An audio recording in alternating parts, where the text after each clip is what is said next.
আসলে মসজিদের নাম দেখি আমি আর আদা করেছি আজকে এই বয়ানে।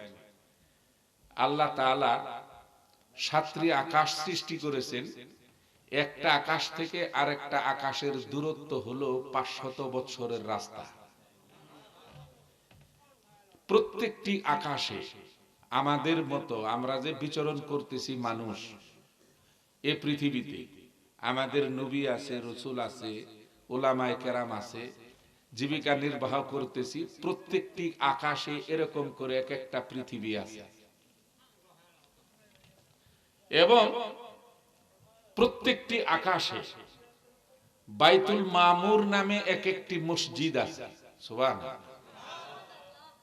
প্রত্যেক আকাশে, এই প্রথম থেকে সপ্তম আকাশ পর্যন্ত। কেন?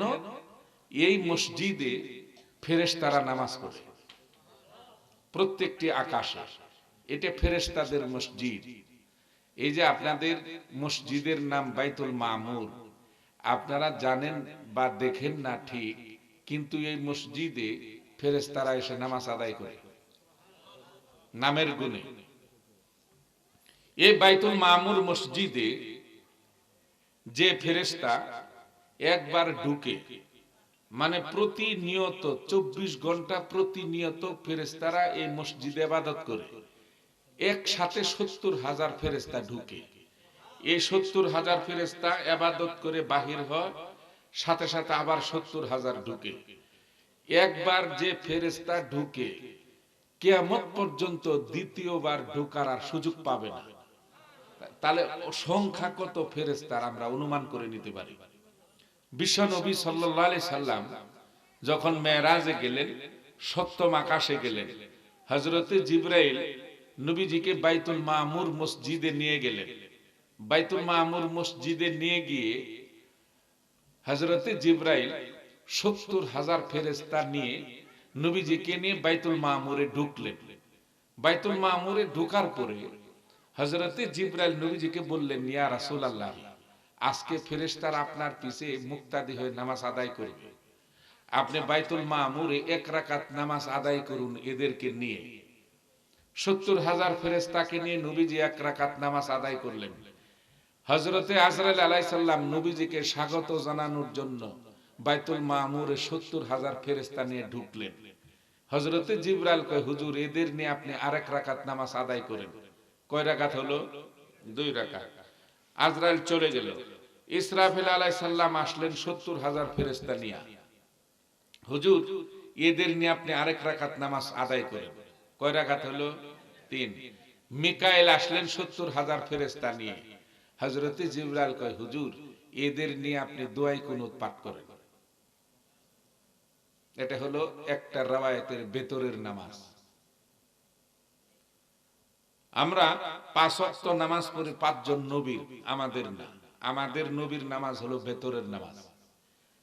দ্বিতীয় রায় ভেতরের নামাজের যেই দিন ওয়াজিব হলো, বিশুদ্ধ উলামায়ে কেরামের মতে, মুফাসসিরিন কেরামের মতে, এখন যে মতটা বলবো ভেতরের নামাজের, এটাই প্রসিদ্ধ মত।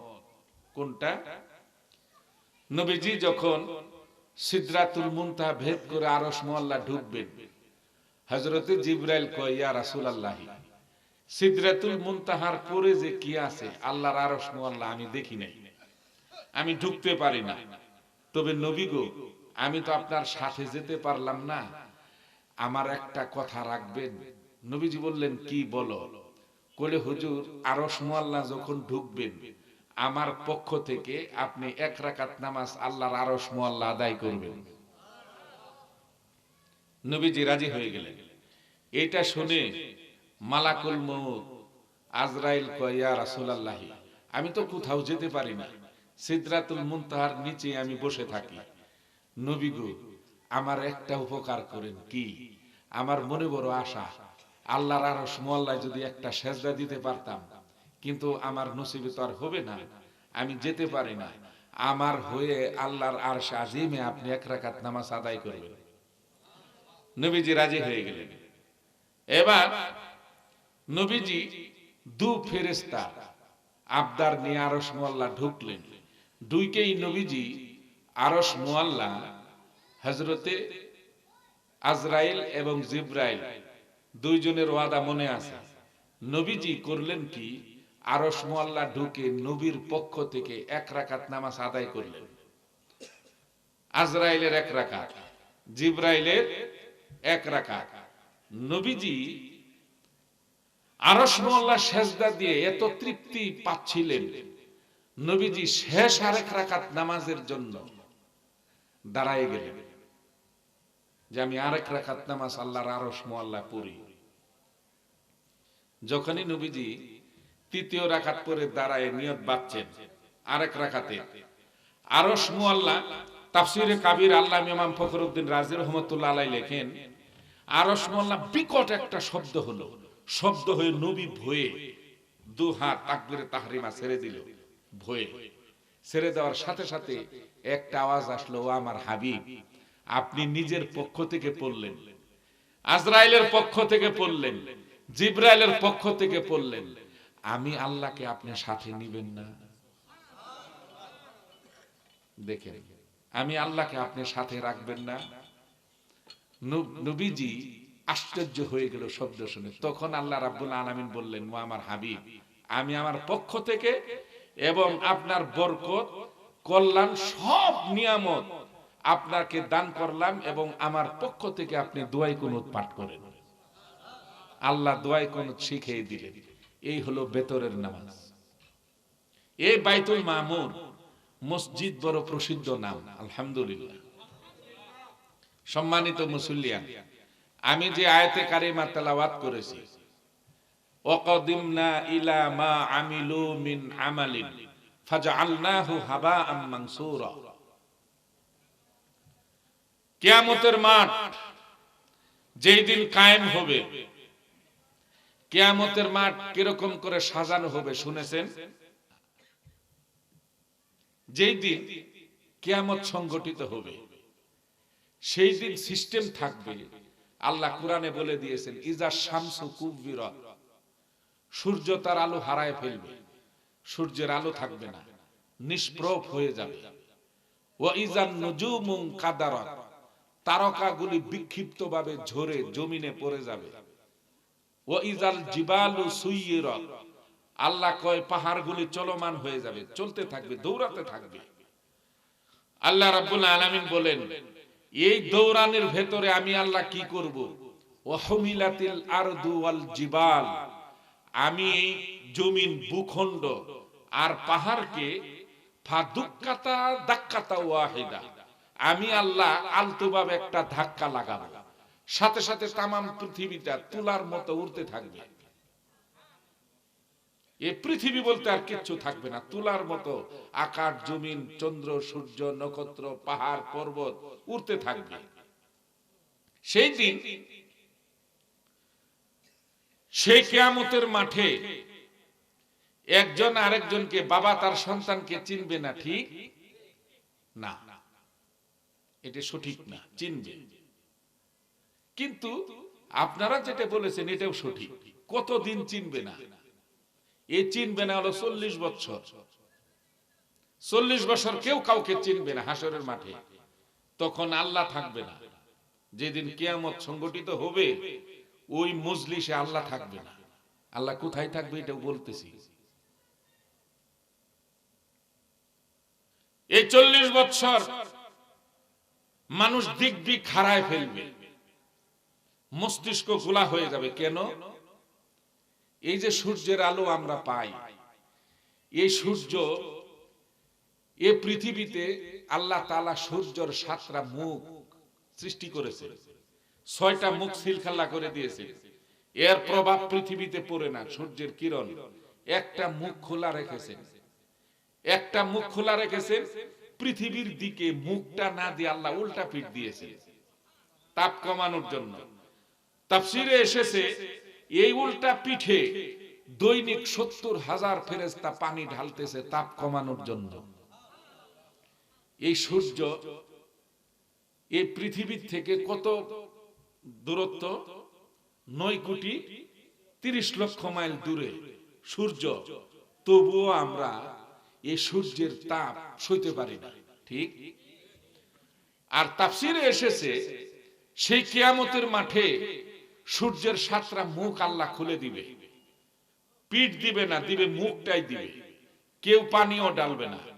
9,30,00,000 মাইল দূরে সূর্য, কিন্তু কিয়ামতের মাঠে দূরত্ব থাকবে 1 ফুট অথবা 1 হাত মাথা। সূর্যের 7টা মুখ খুলে দেওয়া হবে। কি ভয়ঙ্কর! আমাদের দৃষ্টিতে, আমাদের জ্ঞানে সূর্য যখন 1 হাত উপরে থাকবে, 1 হাত উপরে থাকার পরে ওই মানুষটা তো তাৎক্ষণিক সেকেন্ডও লাগবে না, ওই মানুষটা সূর্যের তাপে গলে পচে তামা লোহা হয়ে বেনিশ হয়ে যাওয়ার কথা, ঠিক? কিন্তু হবে না। কেন হবে না? কারণ কি? এর কারণ হলো এ পৃথিবীতে আল্লাহ মানুষ সৃষ্টি করেছেন 4টে উপাদান দিয়ে: আগুন, বাতাস, পানি, মাটি। মানুষ যখন ইন্তেকাল করে, ইন্তেকাল করার পরে আগুন তার অংশ নিয়ে যায়, মাটি তার অংশ নিয়ে যায়, বাতাস তার অংশ নিয়ে যায় এবং পানি তার অংশ নিয়ে যায়। এই মানুষটা কবর দেওয়ার পরে দেখবেন কবর 1-1.5 বছর পরে খোদার পরে হাড্ডিও খুঁজে পাওয়া যাবে না, ঠিক? যার যার অংশ নিয়ে যায়। তাহলে এটা বিচার করবে কার? আল্লাহ। এই বডিটা যে আল্লাহ হাসরের ময়দানে উঠাবেন, এই বডিটা আল্লাহ বডি স্ট্রাকচার তৈরি করবেন আল্লাহ কেমনে? এবার আসুন, আপনি পচা বহলাতে শুয়ে আছেন দোতলা বাড়িতে, স্বপ্নে আপনি ইসলামপুর দিয়ে ঘুরতেছেন, ইসলামপুর থানার মোড় দিয়ে ঘুরতে ঘুরতে সিএনজি আইসা দিল লাগায়, আপনার পাটা ভেঙে গেল। ইসলামপুর হসপিটালে, সরকারি হসপিটালে আপনাকে শোয়ায় রাখলো, আপনি কিন্তু ব্যথাও পাচ্ছেন, কান্নাকাটিও করতেছেন, ঠিক না? একটা বডি শুয়ে আছে পচা বহলা, আর একটা বডি সশরীরে শুয়ে আছে ইসলামপুর হসপিটালে, ঠিক? বডি কিন্তু একটা, 2 জায়গায় শুয়ে আছে। যে বডিটা আপনাকে ঘুমন্ত অবস্থায় রেখে সারা দুনিয়া ঘুরতেছে, ওই মানুষটাই হলো আসল মানুষ।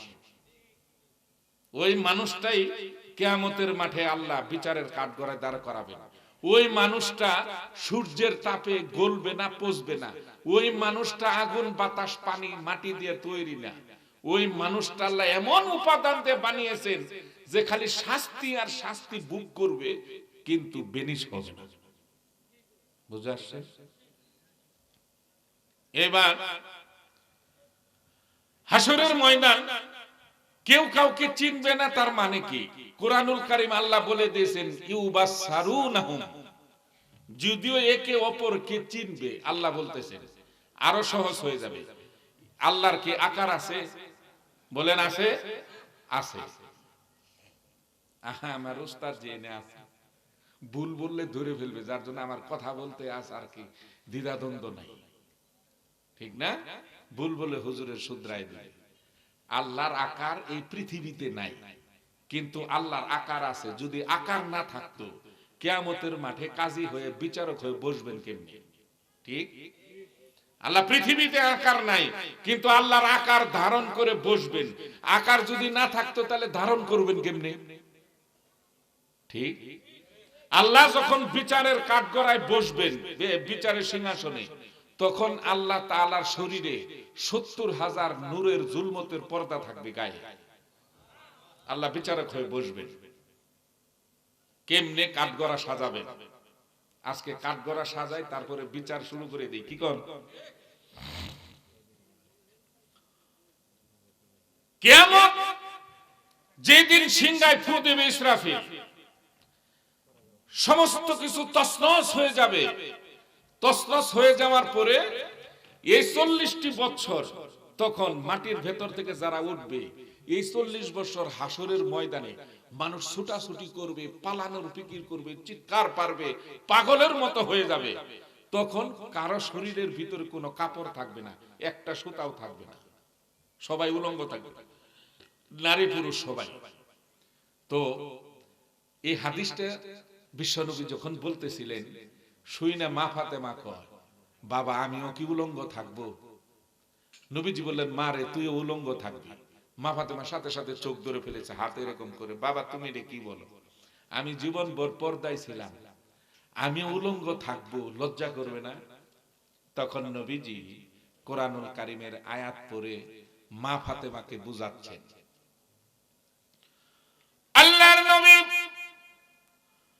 মা ফাতেমাকে বললেন, মারে সেই কিয়ামতের ময়দানে হযরতে আদম আলাইহিস সালাম থেকে নিয়ে শুরু করে ঈসা আলাইহিস সালাম পর্যন্ত 1,24,000 পয়গাম্বর সহ পৃথিবীর নারী পুরুষ সহ সবাই উলঙ্গ থাকবে। শুধুমাত্র আল্লাহ রাব্বুল আলামিনের শরীরে 70,000 নূরের পর্দা থাকবে। আর একমাত্র আমি মুহাম্মাদুর রাসূলুল্লাহ সাল্লাল্লাহু আলাইহি ওয়াসাল্লাম কিয়ামতের মাঠে শুধু তোর বাবার পরনে কাপড় থাকবে। বিশ্বনবী উলঙ্গ থাকবে না। নবীজি কাফনের কাপড় নিয়ে হাসরের ময়দানে উঠবে, শুধুমাত্র বিশ্বনবীর গায়ে, আর কোন নবী রাসূলের কাপড় থাকবে না। নবীর লজ্জাস্থান আল্লাহ তাআলা কিয়ামতের মাঠেও কাউকে দেখাবে না। যদিও তাকাবে না, তবু আল্লাহ প্রকাশ করবে না। যেই দিন নবীজি পৃথিবীতে আগমন করলো, যে রাত্রে এই ঘটনাটা মনে হয়ে গেল, আগমন করলো, আগমনের ঠিক আপনার 2 মাস আগে একটা ঘটনা ঘটে গেছে। মা ফাতেমা, মা আমেনার কি ঘটনা ঘটেছে তা হচ্ছে, নবীজির চাচা আমির হামজা একদিন দুপুর বেলা মা আমেনার ঘরে ঢুকেছে। ঢুকার পরে কিসের জন্য ঢুকছে? কুমতলব নিয়ে না। আবার আপনারা ওই চিন্তা করেন না যে স্বামী নাই ঘরে ঢুকলো কেন। তখন নবীজির বয়স আমেনার পেটে 8 মাস। ঢুকেছে, ঢুকার সাথে সাথে না আমির হামজা ঘর থেকে সাথে সাথে বাহির হয়ে গেছে। মাথা তার গরম, এমনি তো রাগী। গিয়ে আব্দুল মুত্তালিবের কয়, বাবা তুমি খালি ঘরে বসে থাকো, দেখো না কি হচ্ছে, সব শেষ, ইজ্জত সম্মান আর কিছু থাকলো না। কলে এই সিল্লেশকে কি হয়েছে? আব্দুল মুত্তালিব কয়, কলে কি হয় না এটা বলো। কলে খুইলে কয়, কলে আমেনার ঘরে ঢুকছিলাম দুপুর বেলা। তে কি হয়েছে আমেনা? আমার বৌমার কি হয়েছে? কি হয়েছে মানে সব শেষ, কুরাইশ বংশের ইজ্জত আর থাকলো না। কলে তুই খুইলে কর। কলে আমি ঘরে ঢুইকা আমি তো আশ্চর্য হয়ে গেছি, এমন দামি দামি আতর, গোলাপ, সেন্ট, ঘ্রাণ, এইগুলো রাজা বাদশা ছাড়া কেউ ব্যবহার করতে পারে না, অনেক দামি। কলে আমেনার ঘরে ঘ্রাণ পাইলাম, নিশ্চয়ই কোন পুরুষ আসে, অপর পুরুষ অবৈধ সম্পর্ক আমেনার সাথে এইগুলো দিয়ে যায়। নাউজুবিল্লাহ। আব্দুল মুত্তালিব শুনে তো মনটা খারাপ করে দিছে। আমার বন্ধুর মেয়েরে বিবাহ করাইলাম, আব্দুল ওহাব আমার বন্ধু, মেয়েটা ভালো, আমি জানতাম সতী সাধবী, আমার পোলাটা দুনিয়াত নাই, আমার বৌমা এই কাম করতে পারলো। বিশ্বাস করাটাই স্বাভাবিক, ঠিক না? আব্দুল মুত্তালিব আমির হামজারে কয়, তুই যা, আমি ব্যাপারটা দেখতেছি। কলে তাড়াতাড়ি দেখো। আব্দুল মুত্তালিব মা মানের ডাকাইছে। ডাকানোর পরে আব্দুল মুত্তালিব কয়, বৌমা আজকে একটা সত্য কথা বলবা, সত্য বললে ক্ষমা আছে, মিথ্যা বললে কিন্তু বাচ্চা নাই, তরবারি দেখতাছো দ্বিখণ্ডিত করে দিব। মা মেনার প্রাণটা কাইপে উঠছে, না জানি কি ঘটনা ঘটেছে আজকে। কলে বাবা বলেন কি হয়েছে? আপনি তো কোনোদিন এরকম করেন না আমার সাথে। কলে তুমি কি ওই ইজ্জত রাখছ? বাবা কি হয়েছে? কলে তুমি সত্য করে বলো, তোমার ঘরে কে আসে, কোন পুরুষ আসে? কার এত বড় সাহস আব্দুল মুত্তালিবের পুত্রবধূর সাথে কুকর্মে লিপ্ত হয়? খালি নামটা বলো, আমি তরবারি দিয়ে তার সাথে ফয়সালা হবে। মা আমেনার চোখের কোনা পানি এসে গেছে। আজকে তো আমার সব বলতে হবে সত্য, তা না হয় কলঙ্কের ছাপ নিয়ে ঘর থেকে বাহির হয়ে যাইতে হইবে, ঠিক না? বলো কার এত বড় সাহস? আর কতদিন যাবত এই চলতেছে এইটা? মা আমেনা আব্দুল মুত্তালিবকে ডেকে বলে, বাবা গো, আমাকে আপনি কথা দিতে হবে, আমি যা বলবো এই কথাটা দুনিয়ার কারোর সাথে আপনি বলবেন না। আব্দুল মুত্তালিব মনে মনে কইলে তো আমার ইজ্জত যাইবে, ঠিক না? আমার বংশী চুনকালি পড়ব। বৌমা নয়, পুলাহান মানুষ একটা ভুল করে ফেলাইছে, মনে মনে আর কি ভাবতেছে। আব্দুল মুত্তালিব কয়, ঠিক আছে যাও, আমি বলবো না। তুমি নাম বলো, কে আসা? মা আমেনা ডেকে বলে, ও আমার বাবা, আমি আল্লাহর কসম করে বলি আমার ঘরে কেউ আসে না, কারো আসার মতো সাহস নাই। তাহলে তোমার ঘরে এরকম মেশক আম্বরের ঘ্রাণ কোথা থেকে আসে? বলে, বাবা গো, আমি আমার স্বামীর সাথে ওয়াদা করেছিলাম দুনিয়ার কারো কাছে বলবো না, আজকে আমার বলতে হচ্ছে, তা না হয় আমার কলঙ্কের ছাপ নিয়ে ঘর থেকে বাহির হতে হবে। আব্দুল মুত্তালিব কয়, বলো। মা আমেনা কয়, বাবা আব্দুল মুত্তালিব, আমার পেটের ভিতরে আমার সন্তান যেই দিন প্রথম আগমন করলো আমার পেটে, আমি বুঝতে পারলাম আমি ডান কাত থেকে বাম কাতে যখন আমি ফিরি, ডান কাত থেকে মেশক আম্বরের ঘ্রাণ বাহির হয়ে আসে। আমি যখন বাম কাত থেকে ডান কাতে আসি, বাম কাত থেকে মেশক আম্বরের ঘ্রাণ বাহির হয়ে আসে। আমি শ্বাস প্রশ্বাস নেই, আমার শ্বাস প্রশ্বাস দিয়ে মেশক আম্বর জাফরানের ঘ্রাণ বাহির হয়ে আসে। ও আমার বাবা, শুধু তাই না, মানুষ যদি বাথরুমে যায়, বাথরুম ব্যবহার করার পরে পারে খাওয়ার সময় বাথরুম থেকে দুর্গন্ধ ছড়ায়, ঠিক না? বলে, বাবা আব্দুল মুত্তালিব, আমি যখন বাথরুমে যাই, বাথরুম থেকে পারে খাওয়ার পরে আমার সন্তান পেটে আসার পরে বাথরুম থেকে মেশক আম্বরের ঘ্রাণ বাহির হয়ে আসে। ও আমার বাবা, আমি আমার স্বামী আব্দুল্লাহকে সব খুলে বললাম। আব্দুল্লাহ আমার দুটি হাত জড়িয়ে ধরে বলল, আমেনা গো, আমার সাথে ওয়াদা করো, জীবনে এই ঘটনা তুমি আর কারো সাথে বলবে না। তার কারণ হলো, আল্লাহ রাব্বুল আলামিন যে নজির আমাকে দেখিয়েছেন, যে প্রমাণ আমি পেয়েছি, অবশ্যই আল্লাহ রাব্বুল আলামিন আমাকে একটা এমন নেককার সন্তান দান করবেন, যে সন্তানটা তামাম পৃথিবী অন্ধকার থেকে আলোকিত করে দিবে। সেই জন্য বাবা কারো কাছে বলি নাই। শুধু তাই না, আমার সন্তান আমার পেটে যখন 1 মাস অতিবাহিত হলো, রাত্রির বেলা আমি বিছানায় শুয়ে আছি, আমি ঘুমের বেলগুমের মতো আমার ঘরে হযরতে মা হাওয়া আলাইহিস সালাম আমার ঘরে এসে হাজির। আমাকে মা হাওয়া বলে, আমেনা গো, তুমি ধন্য, তোমার জীবন বড় ধন্য, এ পৃথিবীতে তোমার মতো ভাগ্যবতী মহিলা আল্লাহর দুনিয়াতে আর নাই। ও আমেনা গো, সাবধান থেকো, তোমার গর্ভে আল্লাহ রাব্বুল আলামিন যে সন্তান দান করেছে, এই সন্তান শুধু দুনিয়ার বাদশা না, দুজাহানের সরদার বিশ্ব নবী বলে এই দুনিয়াতে আগমন করতেছে। আমেনা গো, সাবধান থেকো, এই ঘটনা দুনিয়ার কারো কাছে তুমি বলবে না। ও আমার বাবা আব্দুল মুত্তালিব, 2য় মাস যেই দিন পূর্ণ হলো, সেই 2য় মাসে আমি স্বপ্নে দেখি ঈসা আলাইহিস সালামের মা মারিয়াম আমার ঘরের ভেতরে এসে উপস্থিত হয়ে গেল। মারিয়াম আমাকে ডেকে বলে, আমেনা গো, তুমি ধন্য, তোমার জীবন বড় ধন্য, তুমি বড় ভাগ্যবান মহিলা।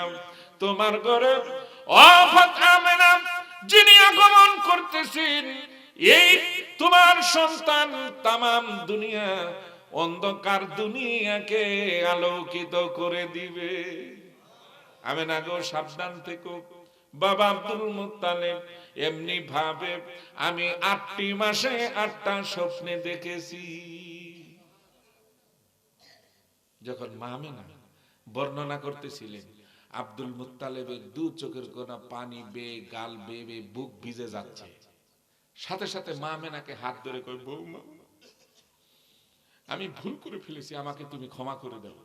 আমি তোমাকে মিথ্যা তহমত দিয়েছি, তুমি যে তো ভাগ্যবান, এত সতী সাধবী, আমি যে তোমাকে ওই তহমত দিতে চাচ্ছি, আমাকে বৌমা তুমি মাফ করে দাও, আমি বুঝতে পারিনি। তবে বৌমা, আমিও তোমাকে সাবধান করে দিলাম, এই ঘটনা আমার অন্য কোনো ছেলেদের সাথেও তুমি বলবা না, তার কারণে তারা যদি শুনে তোমার ক্ষতি করতে পারে। আমি জানলাম, তুমি জানলা, আর কারো কাছে বলবা না। সেই দিন থেকে আব্দুল মুত্তালিব মা আমেনার প্রতি নজর রাখে আগের চাইতে অনেক গুণ বেশি। কি দরকার বলতে দেরি, এনে দিতে দেরি নাই।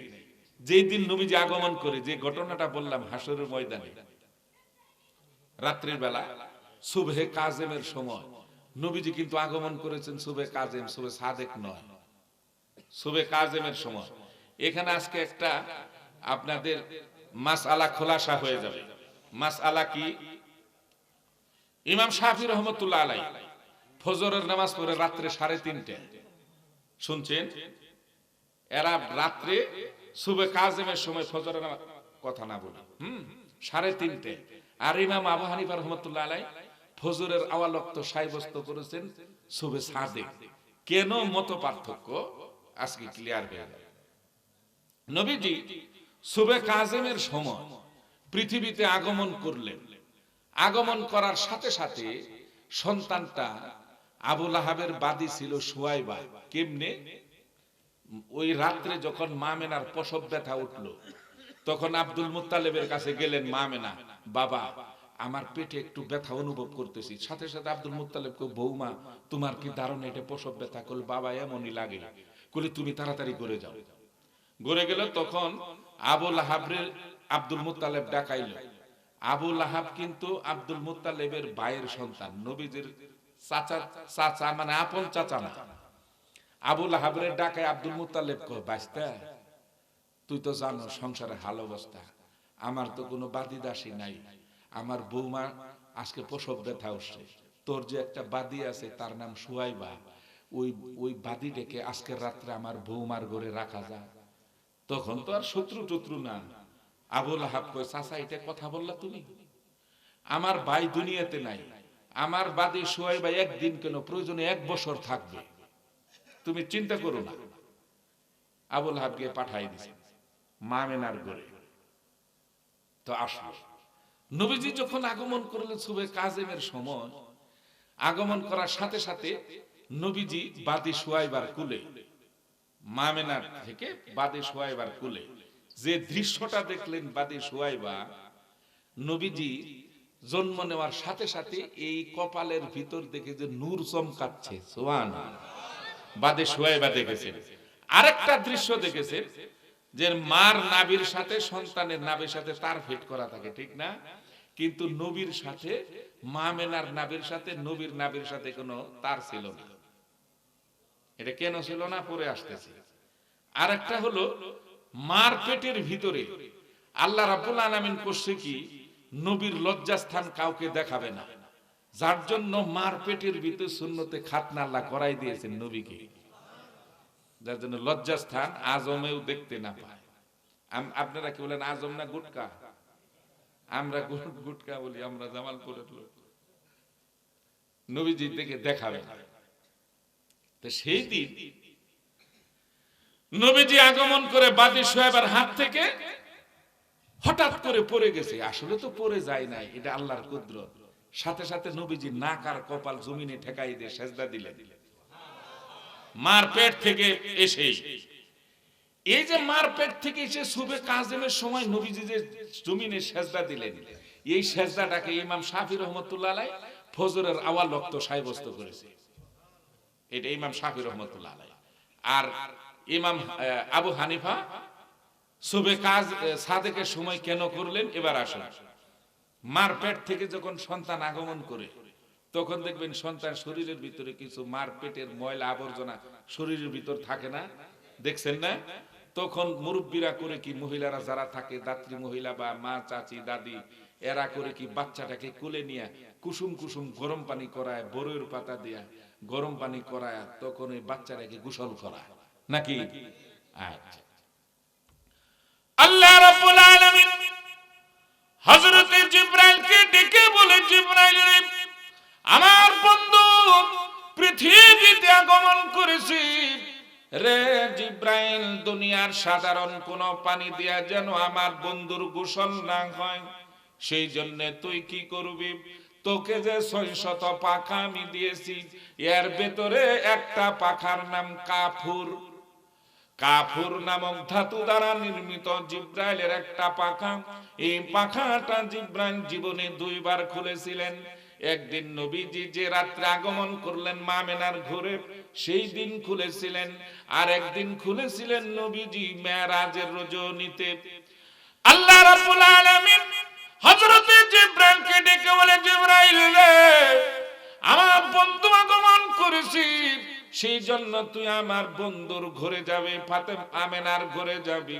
কাপড় নামক ধাতু দ্বারা নির্মিত যে পাখাটা, এই পাখাটা তুই খুলবি, খুলে আমেনাকে আর সুয়াইবাকে তুই মৃদু বাতাস করবি। বাতাস করার সাথে সাথে আমেনা আর সুয়াইবা ঘুমের ঘরে চলে যাবে, তারা বুঝতে পারবে না। রে জিবরাইল, ঘুমানোর সাথে সাথে আমার বন্ধুকে তুই কুলা করে নিয়ে এসে প্রথম আকাশে তুই আমার বন্ধুকে নিয়ে আসবি। আমার বন্ধুকে নিয়ে আসবি প্রথম আকাশে। প্রথম আকাশ থেকে দ্বিতীয়, তৃতীয়, চতুর্থ, পঞ্চম, ষষ্ঠ, সপ্তম আকাশে আমার বন্ধুকে তুই নিয়ে আসবি। সিদরাতুল মুনতাহা পরিদর্শন করাবি তুই কুলে নিয়া। রে জিবরাইল, সিদরাতুল মুনতাহা থেকে আমার বন্ধুকে জান্নাতুল ফেরদাউসে প্রবেশ করাবি। জান্নাতের নহরের পানি দিয়ে আমার বন্ধুকে গোসল করাবে। জান্নাতের রেশমি পোশাক আমার বন্ধুর গায়ে লাগায় দিয়া, জান্নাতের আতর সেন আর মেশকগুলি আমার বন্ধুর শরীরে লাগায় দিয়া, আবার জান্নাত থেকে আমার বন্ধুকে আমেনার কোলে ফেরত দিয়ে আসবি। আল্লাহ জিবরাইলকে বলে দিলেন। নবীজি সপ্তম আকাশে গিয়েছিলেন 2 বার, আর যাবেন কি, নবীর বাড়ি তো সপ্তম আকাশে, ঠিক? আরশ মুআল্লা। কেন না হযরতে আব্বাস রাদিয়াল্লাহু তাআলা আনহুর riwayat, তাফসীরে কাবীর, তাফসীরে মারিফুল কুরআন, তাফসীরে মাজহারি, তাফসীরে ইবনে কাসির রেফারেন্স রয়েছে। হযরতে আব্বাস রাদিয়াল্লাহু তাআলা আনহু নবীজির নবুয়ত সম্পর্কে জানতে চেয়েছিলেন যে, ইয়া রাসূলুল্লাহ, আপনার নবুয়ত সম্পর্কে জানতে চাই। 40 বছরের নবুয়ত আল্লাহ কি এটা ধার্য করেছেন সবার জন্য? নবী আমার চাচা, দুনিয়াতে যে 40 বছরের নবুয়ত দিয়েছেন এটা বাহ্যিক দৃষ্টিতে আল্লাহ, কিন্তু আপনার নবীকে আল্লাহ নবুয়ত দিয়েছেন হযরত আদম আলাইহিস সালামকে সৃষ্টির 14,000 বছর আগে। আরশ মুআল্লা আল্লাহ আমাকে নবুয়ত দিয়েছে। সুবহানাল্লাহ, জোরে কইলেন না? তাহলে আসলে তো নবীদের জায়গা ওইখানে। আরেকটা প্রমাণ, এই বাচ্চা চুপ, কোনো কথা নাই। আরেকটা প্রমাণ হলো, নবীজি যখন মেরাজে গেলেন রাতে, সিদরাতুল মুনতাহা যখন নবীজি গিয়ে পৌঁছলেন, পৌঁছার পরে নবীজি তাকায় দেখলেন সিদরাতুল মুনতাহা। আমার ওস্তাদ যে এখানে আছে, সিদরাত অর্থ হলো বর্ডার, লাস্ট বর্ডার, মুনতাহা হলো কুল বৃক্ষ। সিদরাতুল মুনতাহা মানে বর্ডারে বড়ই গাছ, এর আবেদনিক অর্থ। সপ্তম আকাশ আল্লাহ বড়ই গাছ লাগাইছেন কেন? কেন লাগাইলেন? যার জন্য দেখবেন বড়ইয়ের পাতার সাথে মানুষের একটা সম্পর্ক আছে। কেন? সপ্তম আকাশে সিদরাতুল মুনতাহার নিচে মালাকুল মউত আজরাইল বসে থাকে একটা প্লেট নিয়ে, ওইখানে তার জায়গা, এই সিদরাতুল মুনতাহার গাছের নিচে। এই সিদরাতুল মুনতাহা কুল বৃক্ষ। এই কুল বৃক্ষ 1,24,000 ঢাল আছে ওই গাছে। সবার উপরে একটা ডাল, ওই ডালের সাথে 1,24,000 ডাল সম্পৃক্ত, লেজ। কেন ওই বড়ই গাছ? এই বড়ইয়ের পাতা ওই গাছের ভিতরে পৃথিবীতে যতগুলি জিন এবং ইনসান আছে, ওই বড়ই গাছে অতগুলি পাতা আছে, একটাও কম নাই। যখন কোন ব্যক্তির হায়াত শেষ হয়, আল্লাহ মওত লেখে, তখন ওই সিদরাতুল মুনতাহার বড়ই গাছের পাতার ভিতরে আল্লাহ তাআলা তার মৃত্যুর ডিটেইলস লিখে দেন। যে লিখে দিলেন, পচা বহলা, এখানে কি নাম, কি অমুক নাম, তার মৃত্যু হবে কোথায়, গ্রাম হলো পচা বহলা, কিন্তু মৃত্যু লেখা হলো সিঙ্গাপুরে। আসলে লোকটার কোনো সমস্যা নাই, অসুখও নাই, কিন্তু মৃত্যুর আছে আর মনে করেন মাত্র 7 দিন। কিন্তু বড়ের পাতার ভিতরে লেখা এর মৃত্যু হইল এই সিঙ্গাপুর এলিজাবেথ হসপিটালে। তখন মালাকুল মৌতের প্লেটে ওই পাতার ভিতর, বড়ের পাতার ভিতর তার মৃত্যুর ডিটেলস, কেমনে মৌত হবে, জান কেমনে কবজ করবে মালাকুল মৌত, সব আল্লাহ লিখে দেয়। ওই পাতাটা মালাকুল মৌতের প্লেটে 40 দিন আগে পড়ার পরে মালাকুল মৌত এই পাতা দেখে বলতে পারে কার জান কবজ করতে হবে। তখন তো পেরেশানিতে পড়ে যায়। লোকটা হলো জামালপুর ডিস্ট্রিক্টে পসাবাওয়ালা গ্রাম, কিন্তু ওর মৌত লেখা সিঙ্গাপুর। আল্লাহ রাব্বুল আলামিন তাকে এমন একটা রূপ দিবে, রূপ দিয়ে ওই পরিবারের লোকজনকেই মুখে আল্লাহ, অন্তরে আল্লাহ পয়দা করে দিবে যে যে অসুখ হয়েছে এমনি টাকা খরচ করে লাভ নাই, সিঙ্গাপুর নিয়ে যাইবে। ঠিক না? আসলে কারো কোনো দোষী নাই। আরে পোলাটা মোটরসাইকেল না দিয়ে যদি বাসে যায় তেই মরে না, মোটরসাইকেলের ক্ষমতা আছে মারা না।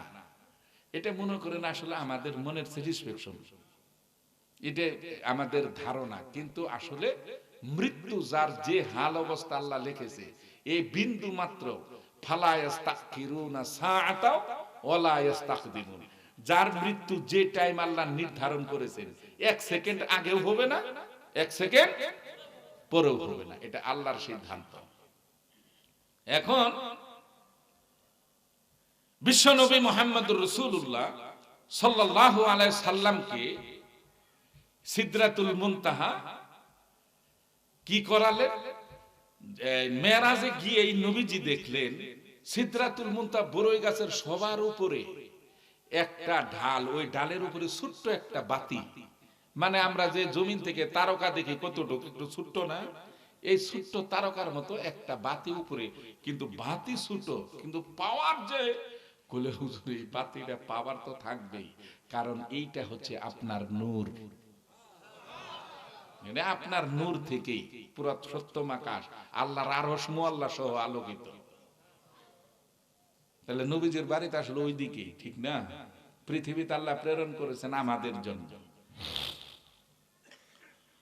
আল্লাহ রাব্বুল আলামিন হযরত জিবরাইলকে পাঠিয়ে দিলেন কাফুর নামক ধাতু দ্বারা নির্মিত জিবরাইলের পাখাটা মামেনার ঘরে খুললেন। খোলার পরে মৃদু বাতাস করলেন। বাতাস করার পরে মামেনা এবং বাদী সুয়াইবা অজ্ঞান হয়ে গেল। হযরত জিবরাইল নবীজিকে কোলে নিলেন। কোলে নিয়ে প্রথম আকাশে চলে গেলেন।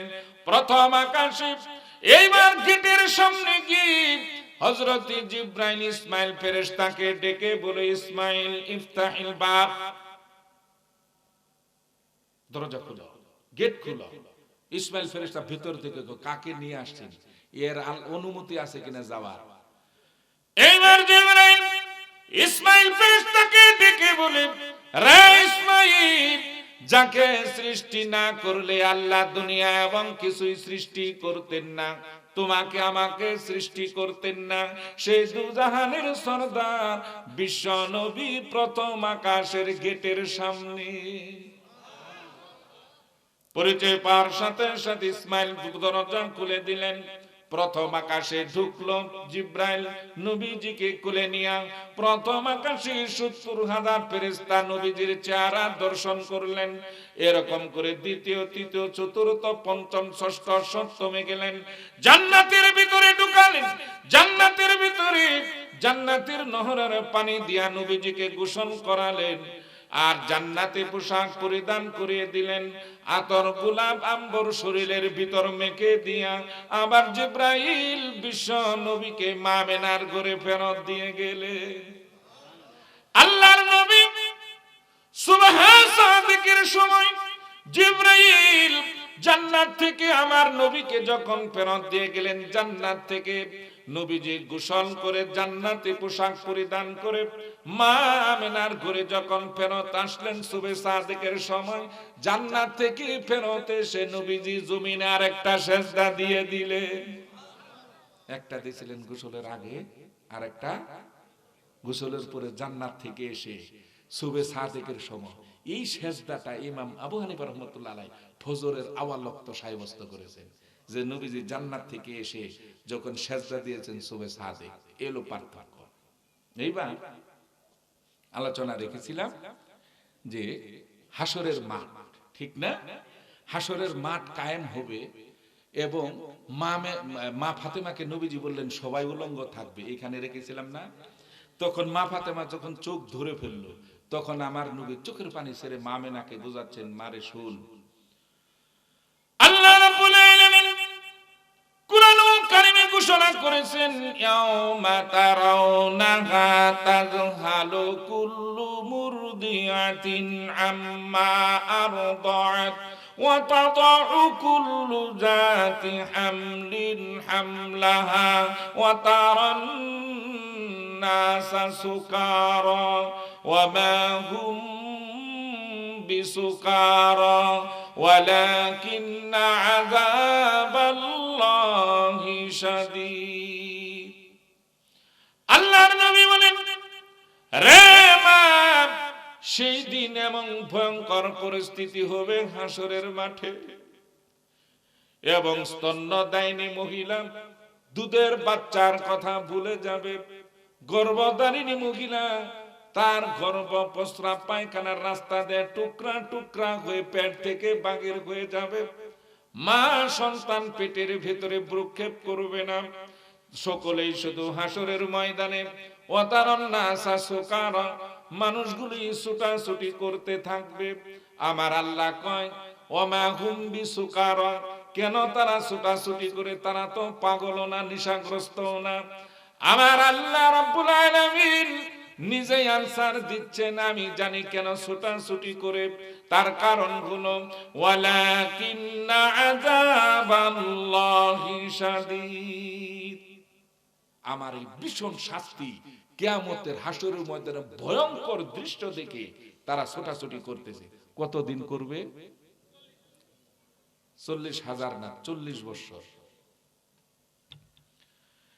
এই 40 বছরে আমার আল্লাহ রাব্বুল আলামিন 40 বছর পরে হাসরের ময়দানে আল্লাহ পাক আগমন করবেন। হাসরের ময়দানে কোথায় আগমন করবেন? হাসরের ময়দানের মাঠটা শুরু হবে আরাফার ময়দান থেকে, সৌদি আরাফার ময়দান থেকে শুরু হবে। কেন আরাফার ময়দান থেকে শুরু হবে? আরাফার ময়দানে একটি পাহাড় রয়েছে, জাবালে রহমত। যারা হজে গিয়েছেন দেখছেন না, জাবালে রহমত। রহমত নামকরণ করা হলো কেন? এই পাহাড়ে মা হাওয়া আর বাবা আদম আলাইহিস সালামকে দীর্ঘদিন কাদার পরে, আমি শর্টকাট করতেছি, অনেক লম্বা তো শর্টকাট করতেছি, একত্রিত করে জাবালে রহমত পাহাড়ের উপরে আল্লাহ একত্রিত করে মা হাওয়া আর বাবা আদমকে আল্লাহ ক্ষমা ঘোষণা করেছেন। বিশ্বনবী উম্মতের উদ্দেশ্যে বিদায় ভাষণ দিয়েছে ওই জাবালে রহমত পাহাড়ের উপরে দাঁড়ায়া, যার জন্য এটার নাম জাবালে রহমত। শুধু তাই না, কিয়ামতের মাঠে আল্লাহ নিজে যে বিচারক হয়ে বসবেন, যেখানে বসে আল্লাহ বিচার করবেন, এই জায়গাটা হলো জাবালে রহমত পাহাড়। এই পাহাড়ের উপরে আল্লাহ আবির্ভাব ঘটবে। কত বড় ভাগ্যবান যারা গিয়েছেন ওইখানে, ঠিক না? আল্লাহ আমাকে প্রায় 40-50 বার নিয়েছে ওই পাহাড়ে, আরো বেশি হয়েছে। ওখানে গিয়ে দোয়া করছি, কাঁদছি, এই জাবালে রহমত পাহাড়ের উপরে যেখানে আল্লাহ বসে বিচার করবে। 40 বছর পরে আল্লাহ রাব্বুল আলামিন আরশে আজিম থেকে জাবালে রহমত পাহাড়ের উপরে আল্লাহ নেমে আসবে। আল্লাহ রাব্বুল আলামিন নেমে আসার সাথে সাথে পুরা হাসরের ময়দানটা স্থির হয়ে যাবে। মানুষ আর ছোটাছুটি করবে না, ধীর স্থির হয়ে যাবে, শান্ত হয়ে যাবে। তখন একজন আর একজনকে চিনবে। আল্লাহ কইবা সারুনাহুম ইয়াওয়াদুল মুজরিমু লাউ ইয়াফতাদি মিন আযাবি ইয়াউমি ইযিম বিবানি। তখন আল্লাহ কয় একে অপরকে তখন চিনবে। ছেলে তার বাবাকে চিনবে, বাবা তার মাকে চিনবে। আল্লাহ রাব্বুল আলামিন জাবালে রহমতে আসার সাথে সাথে পুরা হাসরের ময়দানটা স্থির হয়ে যাবে। স্থির হওয়ার পরে আল্লাহ পাক হুকুম করবে, কোন তাৎক্ষণিক আরশে আজিম থেকে দুটি সিংহাসন নেমে আসবে, জাবালে রহমত পাহাড়ের উপরে দুটি সিংহাসন আসবে, একটার ভেতরে আমার আল্লাহ বসবে, আল্লাহর বাম পাশে আরেকটা সিংহাসন থাকবে।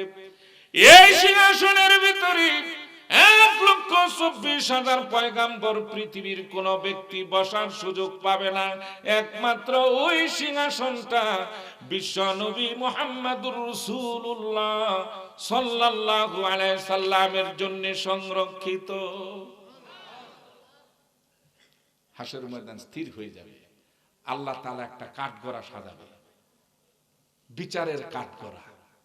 কি সাজাবে? আল্লাহ রাব্বুল আলামিন সিংহাসনে বসেই ডান পাশে দৃষ্টি নিক্ষেপ করবে, আল্লাহ বলবেন কুন, সাথে সাথে জান্নাত থেকে 70 জন ফেরেশতা জান্নাত থেকে সাদা বর্ণের একটা পাথর নিয়ে ওই আল্লাহর ডান পাশে ওইখানে রেখে দিবেন। কেন এই সাদা পাথর নিয়ে আসবে? আল্লাহ রাব্বুল আলামিন এই সাদা পাথরের উপরে দাঁড় করাবে, আল্লাহ জবান বন্দি নিবে কিয়ামতের ময়দানে। ডান পাশে পাথরের উপরে দাঁড়ায় আল্লাহকে স্টেটমেন্ট দিবে, নবী রাসূলগণ স্টেটমেন্ট দিবে, সাহাবায়ে আজমাইন, ওলি আল্লাহ, আহলে হক, উলামায়ে কেরাম, মুমিন ব্যক্তি, সিদ্দিকিন এবং শহীদান, এদেরকে সাদা পাথরের উপরে দাঁড়ায় আল্লাহ তাদের কাছ থেকে জবানবন্দি নিবেন। জবানবন্দি শেষ হওয়ার পরে আল্লাহ রাব্বুল আলামিন ডান হাতে তাদের আমল নামা ধরিয়ে দিবেন। তার মানে হচ্ছে তারা জান্নাতি। সুবহানাল্লাহ। ফেরেশতারা তাদেরকে ওয়েলকাম জানিয়ে নিয়ে যাবে জান্নাতের ভেতরে, এবং আল্লাহ বাম পাশে দৃষ্টি নিক্ষেপ করবেন সিংহাসনে বসে। সাথে সাথে আল্লাহ বলবেন কুন, জাহান্নাম থেকে 19 জন বিকট আকৃতির ফেরেশতা জাহান্নাম থেকে আগুনের একটা পাথর নিয়ে আসবে। ওই পাথরটা জাহান্নামের আগুনে 70,000 বছর পুড়েছে। এমন একটি পাথর 19 জন ফেরেশতা আল্লাহর বাম পাশে স্থাপন করবে। ওই বাম পাশ ওই পাথরের উপরে দাঁড়ায় আল্লাহকে স্টেটমেন্ট দিবে, জবানবন্দি দিবে। কাহারা বলবো? কারাদের মন খারাপ করবেন না তো।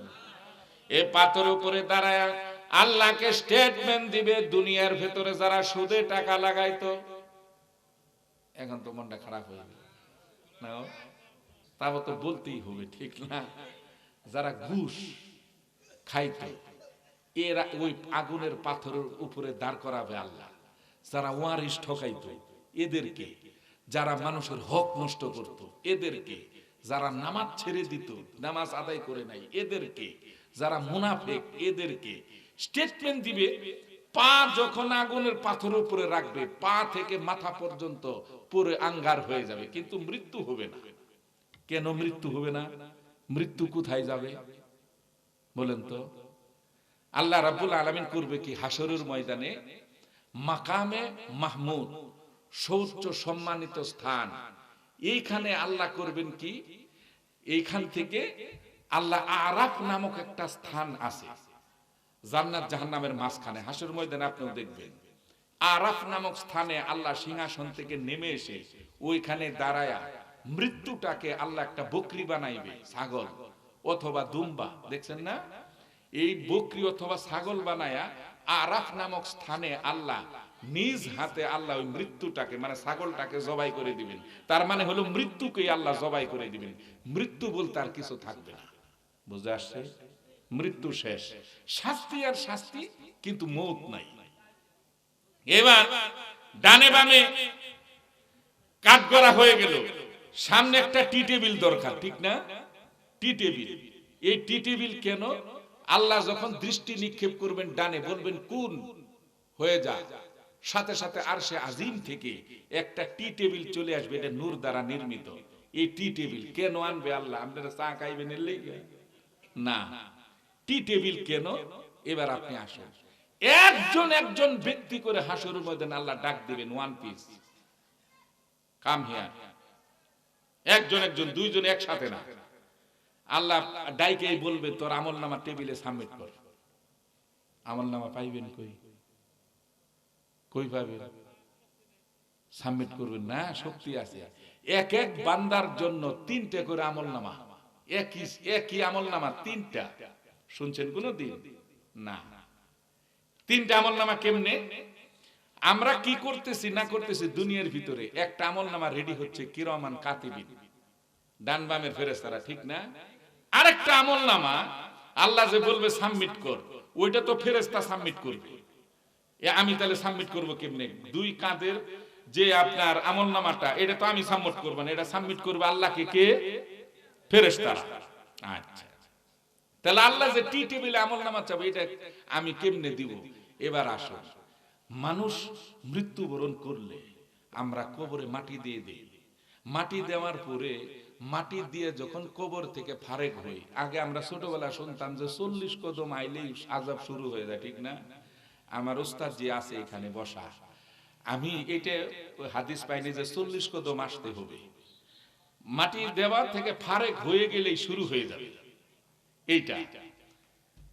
কবর থেকে ফারেক হওয়ার সাথে সাথে কবরে কোন ফেরেশতা ঢুকে গো? প্রথম কোন? আল্লাহ। না যাই না, যাইবেন কেমনি? মুনকার নাকির না।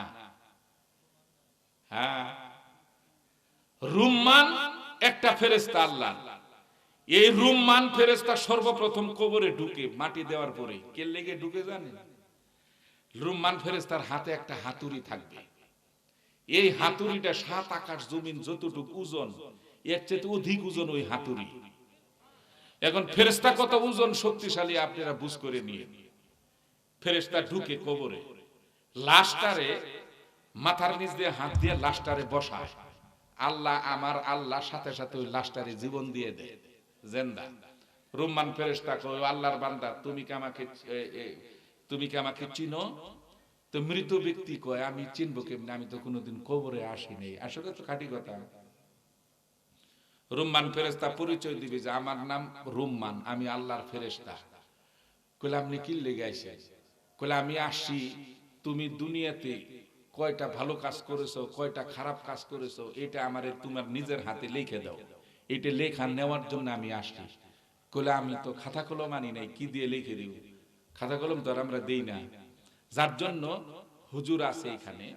আপনার মানুষ মারা গেলে আপনি কাফনের কাপড় সাদা দেওয়া মুস্তাহাব কেন? আপনি যদি কালো দেন সমস্যা নাই, হারামনা না যায় না। হলুদ দেন তাও সমস্যা নাই, হালকা গিয়া কালার দেন, অফ হোয়াইট দেন, নো প্রবলেম। কিন্তু সাদা দেওয়া মুস্তাহাব কেন? যখন বলবে আমার কাছে তো খাতা কলম নাই, তখন রুম্মান ফেরেশতা মৃত ব্যক্তির গায়ের থেকে এক টুকরা কাফনের কাপড় খুলে ফেলবে। কলে এটা তোর কাগজ, কলে কলম।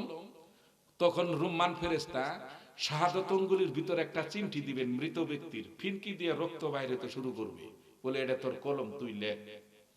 এখন তো আপনি মনে করেন ভালো কাম কয়টাই লিখবেন। মাঝে মধ্যে মসজিদে গেছেন, মাহফিলে আইছেন, আইস তারপরে মাঝে মধ্যে জানাজার নামাজ পড়ছেন, ঈদের নামাজ পড়ছেন, এইগুলো লিখবে সব। তো রুম্মান ফেরেশতা বলবে, তোর বদামল কই? তুই যে রাত্রে মদ খায় পাগলামি করেছিস, মানুষের মা বোন তুলে গালাগালি পারছ, এগুলো মদাররা দেখবেন জাতে মাতাল তালে ঠিক। কোনদিন তার নিজের বউ মাও তুলে গালিগালাজ করে না, মানুষেরটা তুলে গালিগালাজ করে। তাতে তার মাথা ঠিক আছে? যদি মাথা ঠিক রাখতো না, তাহলে ওর বউ ওর মায়ের নিয়ে গালাগালি করতো। এটি কিন্তু করে না, ঠিক? না ফরমান, তোর বদামল কই লেখ। কইলে আমি লিখবো না। কইলে লিখবি না? কইলে হাতুড়ি দিয়ে আঘাত করে তোর মাথা চূর্ণ বিচূর্ণ করে দিবে নাফরমান, তুই লেখ। তখন ওই ব্যক্তিটা করবে কি, যে আমি তো সরকার সমর্থিত দলীয় নেতা ছিলাম, আমাকে কেউ যদি বলতো কিছু, তাহলে আমার পোলাহান গিয়ে সাইজ করে দিত নাকি। কইলে আমার বাড়ি ছিল সাদিবাটি, আমাকে কেউ কিছু বললে আমগর ভাই বোন ফুলাহান বন্ধু বান্ধব গিয়ে বাড়ি ঘর বাংসুর একবার তছনছ করে দিত। হের ধারণা এই সিস্টেম খবরেও আছে।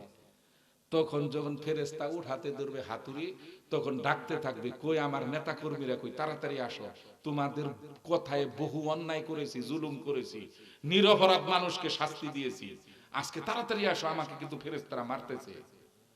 কই আমার বন্ধু বান্ধব ভাই বোন কোথায় যাবে? কেউ বলে কোন কেউ যাবে? যখন থেকে যে কেউ আসে না চিল্লানির পরে, তখন রুম্মান ফেরেশতাকে মৃত ব্যক্তি বলবে, আল্লাহর ফেরেশতা আমাকে মারবেন না, আমি আমার বদ আমলগুলিও লিখে দিতেছি। তখন বদ আমলগুলি লিখবে। লেখা শেষ হইলে রুম্মান ফেরেশতা হাতে নিয়ে লিখিতটা কুটিমুটি করে তার গলার ভিতরে ঝোলাই দিয়ে বলবেন, কিয়ামতের মাঠে আল্লাহ যখন তোর আমলনামা হাজির চাবে, তখন তোর নিজের হাতের লেখায় আমলনামা দেখে আমার আল্লাহ বিচার করবে। কয়টা হইল? একটা ফেরেশতারা সাবমিট করছে, আর একটা গলাতে ঝোলানো, আর একটা আছে ওটা একটু পরে আইতেছে। তিনটা আমলনামা, যার জন্য আল্লাহ টি টেবিল সাজাইছে। সাজানোর পরে এখন বিচার শুরু। কার বিচার দেখি? কাঠগড়ায় আল্লাহ আগে ডাকবে কাকে? ইয়া নাফসি নবী রাসূলরাও করতে থাকবে। কার নাম আগে ডাকবে? হাসরের ময়দানে আরেকটা কথা ক্লিয়ার করি। হাসরের ময়দানে আমরা অনেকেই শুনেছি প্রত্যেক মানুষ 60 গজ লম্বা থাকবে, ঠিক? হ্যাঁ, কেউ কয় না যদি ভুল হয় নাকি? না, আসলে থাকবে না। আপনি 1.5 হাত ছিলেন, হ্যাঁ আপনি 1.5 হাত ছিলেন, এই অবস্থায় মারা গেছেন। হাসরের ময়দানে এই অবস্থায় উঠবেন, এক সুতাও কম বাড়তি নাই। আপনি মৃত্যুর সময় একটা চোখ ছিল না, একটা হাত ছিল না, ওই অবস্থায় হাসরের ময়দানে উঠবেন, বিন্দু মাত্র পরিবর্তন হবে না। আদম আলাইহিস সালাম 60 গজ লম্বা থাকবে, এতে কোনো দ্বিমত নাই। কিন্তু তাহলে আমরা তো এই খাটোই থাকবো? শুনছি তো আমরাও লম্বা থাকবো। হ্যাঁ, যারা বিচারের পরে যারা জান্নাতি হবে, এটা নিয়ামত দেখেন আমার আল্লাহর। যারা জান্নাতি হবে ফেরেশতারা যখন নিয়ে যাবে এই 1.5 হাত মানুষটাকে জান্নাতের গেটের ভিতরে ঢুকাবে, ঢুকানোর পরে দরজার বাম পাশে একটা জায়গার নাম হলো নহরে জান্নাত, মানে একটা কূপ। ফেরেশতা বলবে, ও আল্লাহর বান্দা, আপনি এখানে একটা ডুব দেন নহরে জান্নাতের ভিতরে। তো যখন ওই ফেরেশতা হুকুম করবে, তখন আল্লাহর ওই জান্নাতি বান্দা নহরের ভিতরে ডুব দিবে। ডুব দেওয়ার সাথে সাথে নগদ তার 4টে পুরস্কার। সুবহানাল্লাহ, এটা জোরে বলবেন না? বলে হুজুর কি বলবো, এখন তো কোনই নেই, কি কি দিব নাকি? 4টে পুরস্কার। 1 নাম্বার পুরস্কার, এই লোকটা সাথে সাথে 60 গজ লম্বা হয়ে যাবে ডুব দেওয়ার সাথে সাথে। দ্বিতীয় পুরস্কার, লোকটা কালো, শ্যামলা, চোখ কানা, চোখ টেরা, দাঁত উঁচা, মারি ফাটা, এরকম যাই ছিল, লোকটার চেহারা জান্নাতি চেহারা হয়ে যাবে। ওই কালো আর থাকবে না, সুন্দর হয়ে যাবে। 3 নাম্বার পুরস্কার, এই লোকটা পেটের ভিতরে যে ময়লা আবর্জনা নিয়ে মৃত্যুবরণ করেছিলাম আমরা, ঠিক না? পেটের ভিতরে মলমূল পসরা পায়খানা জমাট ছিল, এই অবস্থায় আমার মাটি দিছে। এই অবস্থায় হাসর ময়দানে তুলবো, জান্নাতে বাথরুম টাথরুম নাই। যার জন্য ওই নহরে ডুব দেওয়ার সাথে সাথে এই ব্যক্তিকে মাথা থেকে পা পর্যন্ত 100% পাক ও পবিত্র করে দিবে। না পাকি আর তার স্পর্শ করবে না জান্নাতে। কয়টা হইল? 3টে। 4 নাম্বার, এটা মারাত্মক, আরো মারাত্মক। আপনাকে আল্লাহ জান্নাত দিয়েছেন, আপনার নিয়ামত সওয়াব ছিল 3000, কিন্তু আপনার ছেলে হলো হাফেজ আলেম, ওর হলো নেকি হলো 3 কোটি। তাহলে আপনার জান্নাত আর তার জান্নাত এক হবে? কখনো এক হবে না। আপনার মনটা চাইবে আমার ছেলের জান্নাতে একটু বেড়ায় আসে, মনে হতে পারে। তখন আপনি যাইবেন কি দিয়ে? মোটরসাইকেল নাই, বিমান নাই, বাস নাই, হ্যাঁ তাই না? মোটরসাইকেল দিয়ে যাইবেন, ওই যে আব্দুল মান্নান হাফেজুল হাসান মোটরসাইকেল নিয়ে যাইবেন যে মান্নান দেয় একটু বেড়ায় আসি, সম্ভব না। তখন কি করবে জানেন? দেখবেন এই 4 নাম্বার নিয়ামত হলো ডুব দেওয়ার সাথে সাথে এই হাত দুটিকে আল্লাহ পাখা বানাই দিবে। সুবহানাল্লাহ, জোরে কোন। কেমনে দেখবেন? স্বপ্নে অনেকেই উড়াল দিছেন না, এমন লোক আছেন, হাত তুলেন। স্বপ্নে উড়াল, ও বাপ রে, অনেক লোক দেখা যায়, মাশাআল্লাহ মাশাআল্লাহ। স্বপ্নে উড়াল দিছেন কি দিয়ে? এই হাত দুটো পাখায় কাজ করছে না? এই ঠিক জান্নাতের ভিতরে হাত দুটি আল্লাহ পাখা বানাই দিবে।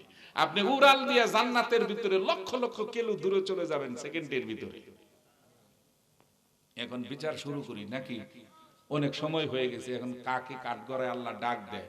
একটা বিচারের কথা বলে আজকে শেষ করব, কিন্তু এটা তো অনেক বিচার, কিন্তু কষ্ট হচ্ছে না তো আপনাদের? আচ্ছা, একটু মহব্বতে দিলটা নরম করে একটু জিকির করি। লা ইলাহা ইল্লাল্লাহ, আরো জোরে।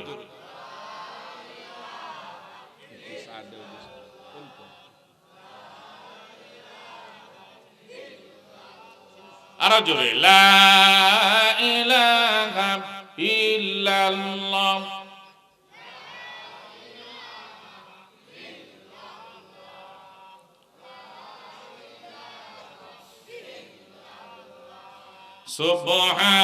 সুবহানাল্লাহ আলহামদুলিল্লাহ।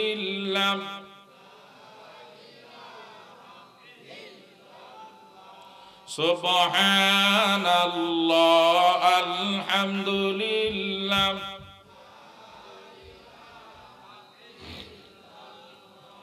লা ইলাহা ইল্লাল্লাহ মুহাম্মাদুর রাসূলুল্লাহ। সুবহানাল্লাহ।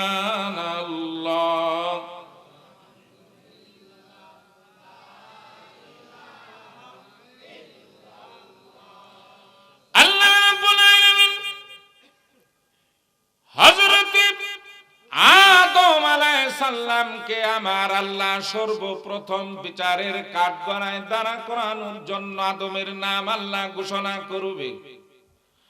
আদমকে আল্লাহ কাঠগড়ার ডান পাশে আসার জন্য যখন ঘোষণা করা হবে, হযরতে আদম আলাইহিস সালামের শরীরে ভূমিকম্পর মতো শুরু হয়ে যাবে, থর থর করে কাঁপতে থাকবে, শরীরটা ঘেমে যাবে। আল্লাহ রাব্বুল আলামিন হযরতে আদমকে প্রশ্ন করবে, এ আদম, কাঠগড়ায় স্টেটমেন্টের কথা শুনে তোমার এমন অবস্থা হলো কেন? কিসের জন্য তুমি ভয় পাচ্ছ? আদম আলাইহিস সালাম আল্লাহকে ডেকে বলবে, আল্লাহ গো, জান্নাতের ভিতরে একটি কথা আমি ওয়াদা বরখিলাপ করেছি, না জানি এই জন্য আজকে তুমি আমার সাথে কি আচরণ করবা, এই ভয়ে আমার শরীরের ভিতরে কম্পন উঠে গেল।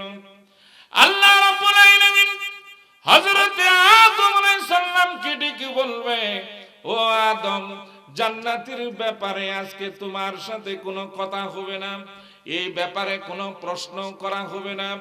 এটা আমি আল্লাহ তোমাকে দুনিয়ার ভেতরে ক্ষমা করে দিয়েছি, এই ব্যাপারে আজকে তোমার সাথে কোনো কথোপকথন হবে না।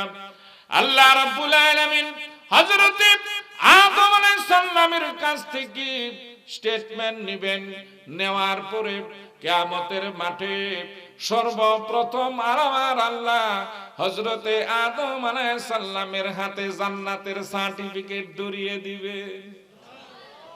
এক নাম্বার, সর্বপ্রথম জান্নাতের সার্টিফিকেট পাবে কে? আদম আলাইহিস সালাম। আল্লাহ রাব্বুল আলামিন হযরতে আদম আলাইহিস সালামকে সার্টিফিকেট দেওয়ার পরে 70 জন ফেরেশতাকে আল্লাহর সাথে দিবেন, আদম কি জান্নাতের ভেতরে নিয়ে যাও। এবার বাবা আদম 70 জন ফেরেশতার সাথে জান্নাতের দরজা পর্যন্ত চলে যাবে। চলে যাওয়ার পরে ফেরেশতা বাবা আদমকে বলবে, আল্লাহর নবী গো, এইটাই আপনার জন্য জান্নাত, এটা হচ্ছে জান্নাতের প্রধান গেট।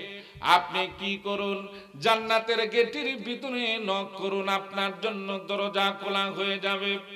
আল্লাহর নবী হযরতে আদম আলাইহিস সালাম জান্নাতের দরজার ভিতরে নক করার পরে আদম বলবে, ইফতাহিল বাবুল জান্নাহ, জান্নাতের দরজা খুলো।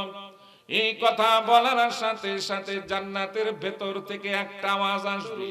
আল্লাহর নবী হযরতে আদম আলাইহিস সালাম পরিচয় তুলে ধরবে। পরিচয় তুলে ধরার পরে জান্নাতের ভেতর থেকে আর কোন আওয়াজও আসবে না, জান্নাতের দরজাও খোলা হবে না। এবার বাবা আদম অন্য দরজায় চলে যাবে। চলে যাওয়ার পরে দরজায় নক করবে, ভেতর থেকে পরিচয় জানতে চাওয়া হবে, আপনার পরিচয় কি তুলে ধরুন। বাবা আদম পরিচয় তুলে ধরবে। এরপরে পরিচয় পাওয়ার পরে জান্নাতের দরজাও খোলা হবে না। কেন খোলা হবে না? ভেতর থেকে আর কোন আওয়াজ আসবে না। আল্লাহ রাব্বুল আলামিন এইবার দ্বিতীয় বিচারের কাঠগড়ায় দাঁড় করাবেন হযরতে শীশ আলাইহিস সালামকে। তৃতীয় বিচারের কাঠগড়ায় হযরতে নূহ আলাইহিস সালামকে, চতুর্থ হযরতে ইদ্রিস আলাইহিস সালামকে, পঞ্চম ইব্রাহিম খলিলুল্লাহকে, ষষ্ঠ হযরতে ইসমাঈল আলাইহিস সালামকে, সপ্তম হযরতে ইসহাক আলাইহিস সালামকে। এমনি ভাবে আল্লাহ রাব্বুল আলামিন 1,24,000 পয়গম্বর সকলকে আল্লাহ কাঠগড়ায় দাঁড় করায়া প্রত্যেকের জবানবন্দি নিয়া 1,24,000 পয়গম্বরকে আমার আল্লাহ জান্নাতের সার্টিফিকেট দিয়ে দিবে। কিন্তু 1,24,000 পয়গম্বর জান্নাতের ভিতরে ঢোকার জন্য সকল নবী রাসূল গিয়া যখন দরজায় নক করবে, ভেতর থেকে পরিচয় জানতে চাওয়া হবে। পরিচয় দেওয়ার পরে ভেতর থেকে আর কোন আওয়াজও আসবে না, দরজাও খোলা হবে না। 1,24,000 পয়গম্বর জান্নাতের দরজার সামনে সার্টিফিকেট নিয়ে দাঁড়ায়া থাকবে, কেউ ঢুকতে পারে না সার্টিফিকেট নিয়ে। আল্লাহ রাব্বুল আলামিন মাত্র একজন নবীর জন্য আমার আল্লাহ ভিন্ন আয়োজন করবেন। কি ভিন্ন আয়োজন করবেন? বিশ্ব নবী আল্লাহর বাম পাশে বসা থাকবে। আল্লাহ রাব্বুল আলামিন জান্নাতের সার্টিফিকেট আমার আল্লাহ হাতে নিয়ে কুরসি থেকে দাঁড়ায়া গিয়া নবীজির সামনে গিয়া বলবেন, ও আমার হাবিব, এই যে আপনাকে জান্নাতের সার্টিফিকেট দেওয়া হলো, আপনি যান জান্নাতটা উদ্বোধন করে আসুন। কোন কাঠগড়া নাই, কোন স্টেটমেন্ট নাই, জবানবন্দি নাই। বিশ্বনবীকে আল্লাহ জান্নাতের সার্টিফিকেট হাতে ধরিয়ে দিবেন। সুবহানাল্লাহ।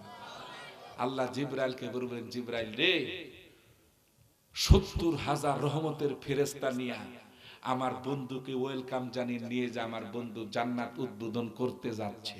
সুবহানাল্লাহ। আদম রে দিছিল কয়টা? আরে মনে নাই, ওয়াজ মনে নাই। 70 জন। আর নবীর, বিশ্ব নবীর জন্য কয়টা দিল? 70,000। এই 70,000 ফেরেশতা নবীর ডানে এবং বামে ওয়েলকাম জানাচ্ছে, আর আমার নবী মাঝখান দিয়ে হেঁটে যাচ্ছে জান্নাতে ঢোকার জন্য। সুবহানাল্লাহ। এবার জান্নাতের গেটের ভিতরে একটা ঘটনা ঘটে গেল ঢোকার আগে। আমরাও একটা ঘটনা ঘটাই দেই, কি কোন? রাজি আছেন? আলহামদুলিল্লাহ। সেই ঘটনাটা হচ্ছে, দেখব নবীর প্রেম, ভালোবাসা, মহব্বত, আল্লাহর মহব্বত, বাইতুল মামুর মসজিদের মহব্বত, বেশি না। আমি ওয়াজ কিন্তু এখনই মেন ওয়াজ, জান্নাতে কেমনে ঢুকে বা এরা ঢুকতে পারলো না, কারণ কি? আমি সব খবর নিয়ে আসতেছি অল্প টাইমের ভিতরে ইনশাআল্লাহ। এবং আমার চোখে ফাঁকি দিবেন এমন লোক কম, তার কারণ আমিও মোটামুটি এলাকার মতোই বহুদিন ছিলাম। আল্লাহর মহব্বতে মানে কালেকশন করতে যদি সময় বেশি চলে যায় তাহলে ওয়া শুনতে পারবেন না। আল্লাহর মহব্বতে এই জান্নাতে নবীর সাথে ঢোকার জন্য বাইতুল মামুরে, এই বাইতুল মামুর মসজিদে এইখানে 10টা লোক হাত তুলবেন। এত বেশি দরকার নাই, 5,000 টাকা করে, বেশি না। সর্বপ্রথম কে হাত তুলবেন? আল্লাহ তাআলা আপনাকে এত এত বরকত এবং নিয়ামত দিবেন, দোয়া করে যাব যেটা আপনি কল্পনা করতে পারবেন না। সর্বপ্রথম একটা লোক হাত তুলেন, হুজুর আমি 5,000 টাকা দেব ইনশাআল্লাহ, দোয়া করবেন আমি যেন বিশ্বনবীর সাথে জান্নাতে থাকতে পারি। তাড়াতাড়ি কে ভাগ্যবান সেই লোক হাত তুলেন। মসজিদে কোন ব্যক্তির স্বার্থে না। আমি জানি আপনারা সম্পদশালী এবং দেওয়ার মতো মনও আছে, এটা বাস্তব, আমি জানি। সর্বপ্রথম কে হাত তুলবেন তার জন্য স্পেশাল দোয়া হবে ইনশাআল্লাহ, আল্লাহ বরকত দিয়ে দিবেন। তোলেন, হাত তোলেন। একজন আসতেছে মহিলা প্যান্ডেল থেকে, মাশাআল্লাহ, আলহামদুলিল্লাহ। আসবে, আমি জানি আসবে, কারণ এখানে আমার মহব্বতের বহু লোক আছে। আমার ইজ্জত ক্ষুণ্ণ হবে, এটা এই এলাকা চাইবে না, ঠিক না? বলেন। সর্বপ্রথম 5,000 টাকা একজন আসছে, আলহামদুলিল্লাহ। কি নাম? আলহামদুলিল্লাহ, আলহামদুলিল্লাহ, নারায়ে তাকবীর। আব্দুল হালিম ভাই, ওনার প্রবাসী, ওনার ছোট মেয়েকে পাঠিয়ে দিয়েছেন বাইতুল মামুর মসজিদে। হ্যাঁ 5,000 টাকা দান করে বলি মারহাবা। আল্লাহ তাআলা ফেরেশতাদের সাথে বাইতুল মামুর মসজিদের সম্পৃক্ততাতে আল্লাহ তাআলা যেন তারে জান্নাত দিয়ে দেয়, আমিন। দ্বিতীয় লোক 5,000। ওয়ালাইকুম আসসালাম, মাশাআল্লাহ, এই যে মামুনি আসছে। জি জি, উস্তাদজির হাতে দি বরকত। জি আলহামদুলিল্লাহ আলহামদুলিল্লাহ। দ্বিতীয় লোক 5,000, তাড়াতাড়ি কোন 10 জন লোক এবং আসবে ইনশাআল্লাহ, এটাও শিওর। বলেন দিন ইসলাম, হ্যাঁ দিন ইসলাম সবার বিশেষ মেহমান ছিলেন 10,000 টাকা। আলহামদুলিল্লাহ আলহামদুলিল্লাহ। চাইছে 5 দিছে কত? বলে নারায়ে তাকবীর। বিশেষ মেহমান আজকে মাহফিলের দিন ইসলাম ভাই 10,000 টাকা, বলি মারহাবা। আল্লাহ তাআলা ওনার মৃত্যুর সময় যেন জবান দিয়ে কালেমা ছুটাই দেয়, বলেন আমিন। এর সাথে বড় দোয়া আর নাই। হ্যাঁ আলহামদুলিল্লাহ, বলেন নারায়ে তাকবীর। জনাব মোহাম্মদ রুকন মোল্লা ভাই 5,000 টাকা, বলি মারহাবা। আল্লাহ দান কবুল করুন, আমিন। আল্লাহ তাআলা মৃত্যুর সময় রুকন ভাইয়ের জবান দিয়ে যেন কালেমা জারি করে দেয়, বলেন আমিন। কারণ মওতের সময় কালেমা যদি জারি হয় মুখ দিয়ে, আর কবর আযাব নাই, হিসাব নাই, কিয়ামতের দিন হিসাব নাই, বিনা হিসাবে জান্নাত। এর সাথে বড় দোয়া তো আর নাই। যা কয়জন হইল? মোটামুটি 4 জন হয়ে গেল। 2 জন 5 আর 1 জন 10, তাহলে 4 জন হলো না? 5 নাম্বার ব্যক্তি তাড়াতাড়ি কোন, আপনি সুযোগ নাও পাইতে পারেন। শেখ হ্যাঁ ঢাকা থেকে 7,000 টাকা দিয়েছে। আলহামদুলিল্লাহ আলহামদুলিল্লাহ, নারায়ে তাকবীর। মোহাম্মদ সবুজ শেখ ঢাকা থাকে 7,000 টাকা পাঠাই দিয়েছেন, বলে মারহাবা। আল্লাহ দান করুন, কবুল করুন, আমিন। মৃত্যুর সময় তার জবান দিয়ে কালেমা নসিব করে দেন, আমিন। 6 নম্বরে এই মাঠ থেকে কোন খালি যে এই দিক দিয়ে বিশেষ মেহমানরা বলতেছে কৃপণতা করবেন। হ্যাঁ জাহিদ উনিও দিছে, আর ফিকির করে 7,000 টাকা কালেকশন করে দিয়েছে। আলহামদুলিল্লাহ, নারায়ে তাকবীর। মোহাম্মদ জাহিদ ভাই 7,000 টাকা, আলহামদুলিল্লাহ। আল্লাহ দান কবুল করুন, আমিন। আল্লাহ তাআলা মওতের সময় জবান দিয়ে যেন কালেমা নসিব করে দেয়, আমিন। 6 জন হইল, আর 4 জন বাকি। তাড়াতাড়ি করুন। এই প্যান্ডেল থেকে একটা লোক হাত তুলে, হুজুর আমি 5,000 টাকা মসজিদ আল্লাহর ঘর দিয়ে দিলাম। বলেন হ্যাঁ কি নাম কোন? বলেন। প্যান্ডেল থেকে একটা লোক হাত তুলেন, হুজুর আমি আল্লাহর ঘর মসজিদে 5,000 টাকা দেব, আল্লাহ যেন আমাকে জান্নাত নসিব করে দেয়। বলেন আমরা দোয়া করব ইনশাআল্লাহ। বলেন তো দেখি। 4 জন লোক আর বলবেন 5,000 টাকা। মা বোনরা আছেন মহিলা প্যান্ডেলের ভেতর থেকে, আপনারা বলতে পারেন, এখানে আমরা ঘোষণা করব ইনশাআল্লাহ। বলেন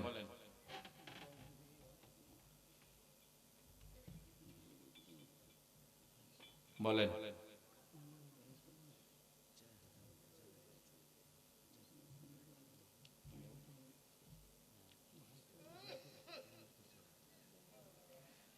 বলেন 5,000 টাকা। আমি দেব ইনশাআল্লাহ। আলহামদুলিল্লাহ আলহামদুলিল্লাহ, বলে নারায়ে তাকবীর। ইমাম সাহেব হুজুর না কি কন? ইমাম সাহেব দান করে দিয়েছে 5,000। আপনারা খুশি নেবে যান? আলহামদুলিল্লাহ। আল্লাহ তাআলা হুজুরকে হায়াতে তাইয়্যিবা নসিব করুন, আমিন। এবং মৃত্যুর সময় জবান দিয়ে যেন কালেমা নসিব করে দে, বলেন আমিন। আর কয়জন বাকি? 3 জন না? আলহামদুলিল্লাহ। এখন আপনারা জানেন যে, অনেকেই জানেন অনেকেই জানেন না, আমার উস্তাদ জি আছে এখানে। আমি এখানে যে পড়তাম, আমি জাগির ছিলাম, আপনারা জানেন অনেকেই, যে মুক্তা ডাক্তার ছিল না, খুব ভালো মানুষ, দুনিয়াতে নাই। আমি ওনার ঘরে তো খানা খাইছি, আল্লাহ খাওয়াইছে। আমি মুক্তা ডাক্তারের নামে তার রুহুর মাগফিরাতের জন্য আমি 5,000 টাকা দিব ইনশাআল্লাহ। আল্লাহ তাআলা ওনার কবরটাকে যেন জান্নাতের বাগান বানায় দেয়, বলে না আমি। আর কয়জন বাকি রইল? 2 জন। বলেন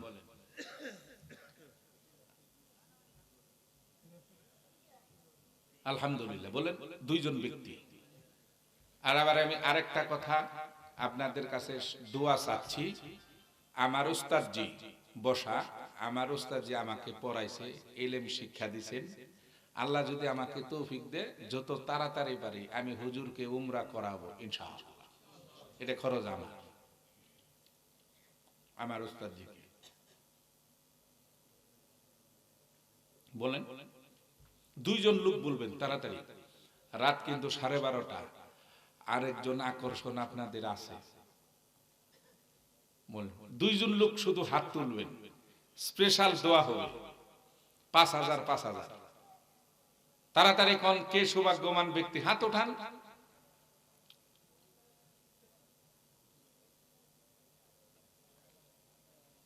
বলেন। আল্লাহ এত কৃপণ হলে চলবে? আল্লাহ নারাজ হয়ে যাবে। যাদের দেওয়ার মতো তৌফিক দিছে আল্লাহ, যত দান করবে তত বরকত, অত সম্পদ আল্লাহ বাড়াই দিবে। হ্যাঁ, কম দামে নাই গো, 5,000ই লাগবে। আমরা ভিক্ষা করলে ঘোড়া দিয়ে করি, এই যে আমার দুস্থ হাসে করে, ভিক্ষা করলে ঘোড়া দিয়ে করি। হ্যাঁ, আমার দুস্থ তো আসেই, দেই, সময়ও সময় দেয়, এরে বলবো না, যদি দিবেই। আল্লাহ এরে আরো সম্পদ বাড়ায় দেখ, এলাকার উন্নতি হবে। সকলে বলেন আমিন। একটা লোক হাত তুলেন তাড়াতাড়ি, 5,000 টাকা। এটা লাগবে, দেওয়া লাগবে।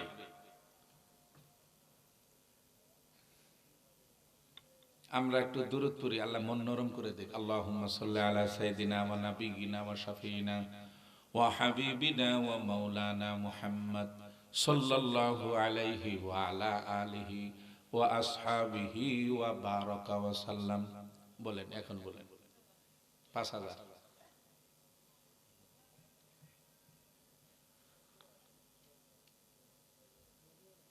হ্যাঁ, দেওয়ার মতো লোক নাই। হ্যাঁ,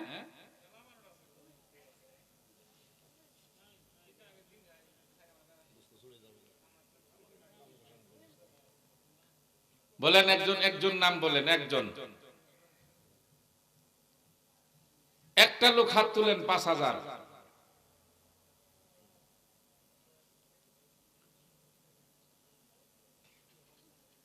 আমি আসলে কালেকশনের ওয়াজ করি নাই, নাহলে আবার টাকা দিতেন না, কর্য করে আনি হলেও দিতেন। কিন্তু কালেকশন করতে গেলে ওয়াজ করা যায় না, ঠিক না? যার জন্য আমি জানি আপনারা দেলওয়ালা লোক, এত বলতে হবে না।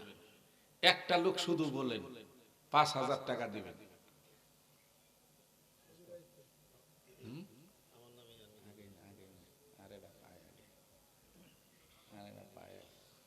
একটা লোক 5,000 টাকা, তাড়াতাড়ি কোন, তাড়াতাড়ি।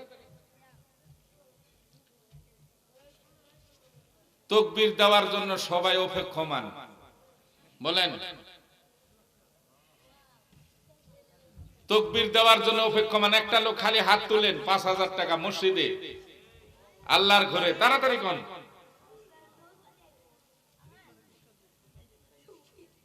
এই বাচ্চা চুপ, কথা বলো না। একটা লোক বলেন 5,000 টাকা। আমি এত কথা কোথাও বলি না, আপনাদেরকে অনুরোধ করছি যে 5,000 টাকা আর দেওয়া লাগবে না, জান, শুধু 5,000 টাকা। হাত তুলেন।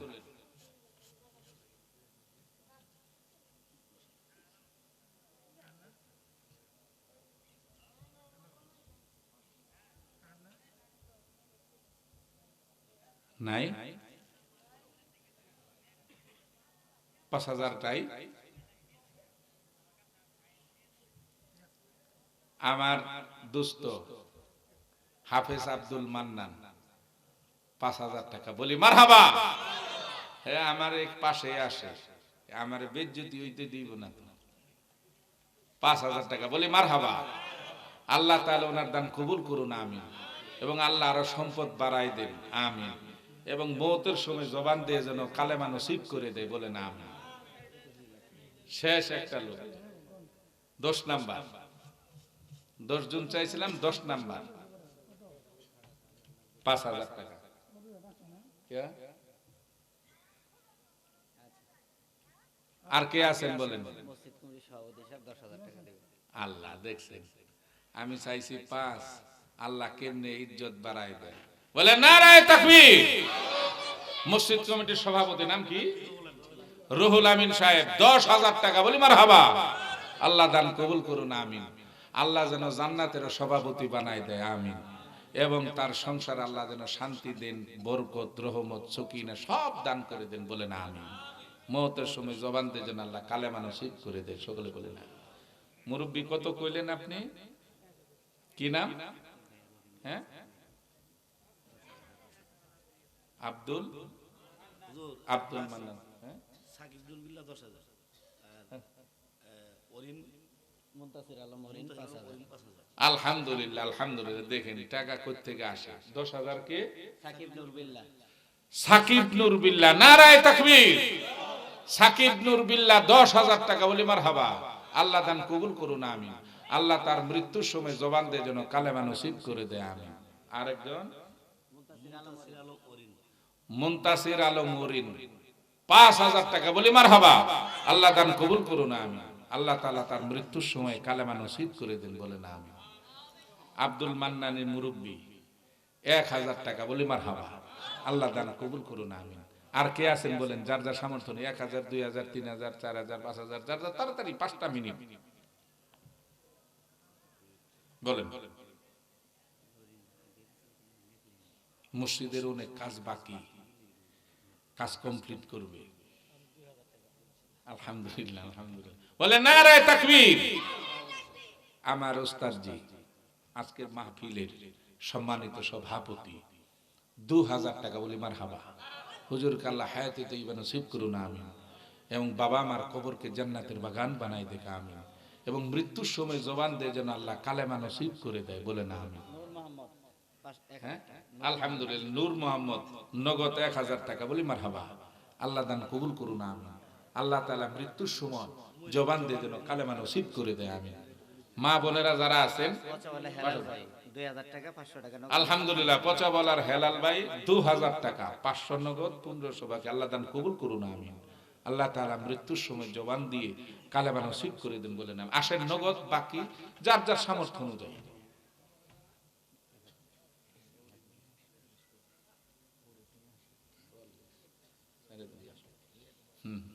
আসেন। আর কে আছেন নগদ বাকি? তাড়াতাড়ি তাড়াতাড়ি।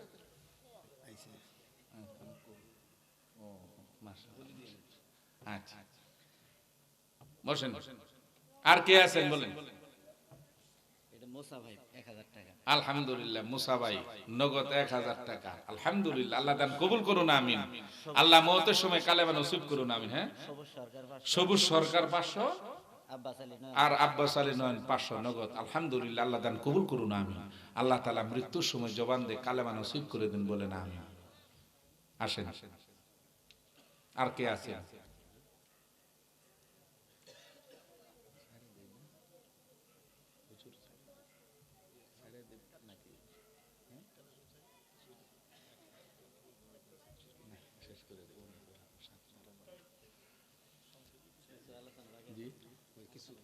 কিছু আলোচনা যে একটু আগলেন চাই আছে আল্লাহ নবী 70,000 ফেরেশতাকে সাথে নিয়ে জান্নাতের দরজার সামনে উপস্থিত হয়ে গেলেন। গিয়ে দেখেন 1,24,000 পয়গাম্বর সকলেই জান্নাতের সার্টিফিকেট হাতে নিয়ে দাঁড়ানো। সেই জান্নাতের গেটের ভিতরে আমার নবী 4 জন নবীর সাথে কথা বলবেন। হযরতে আদম আলাইহিস সালাম, ইব্রাহিম খলিলুল্লাহ, হযরতে মূসা আলাইহিস সালাম আর হযরতে ইসমাঈল আলাইহিস সালাম। আল্লাহর নবী হযরতে আদম আলাইহিস সালামকে প্রশ্ন করবেন, ইয়া আদম, আপনি জান্নাতের ভেতরে ঢুকলেন না কেন?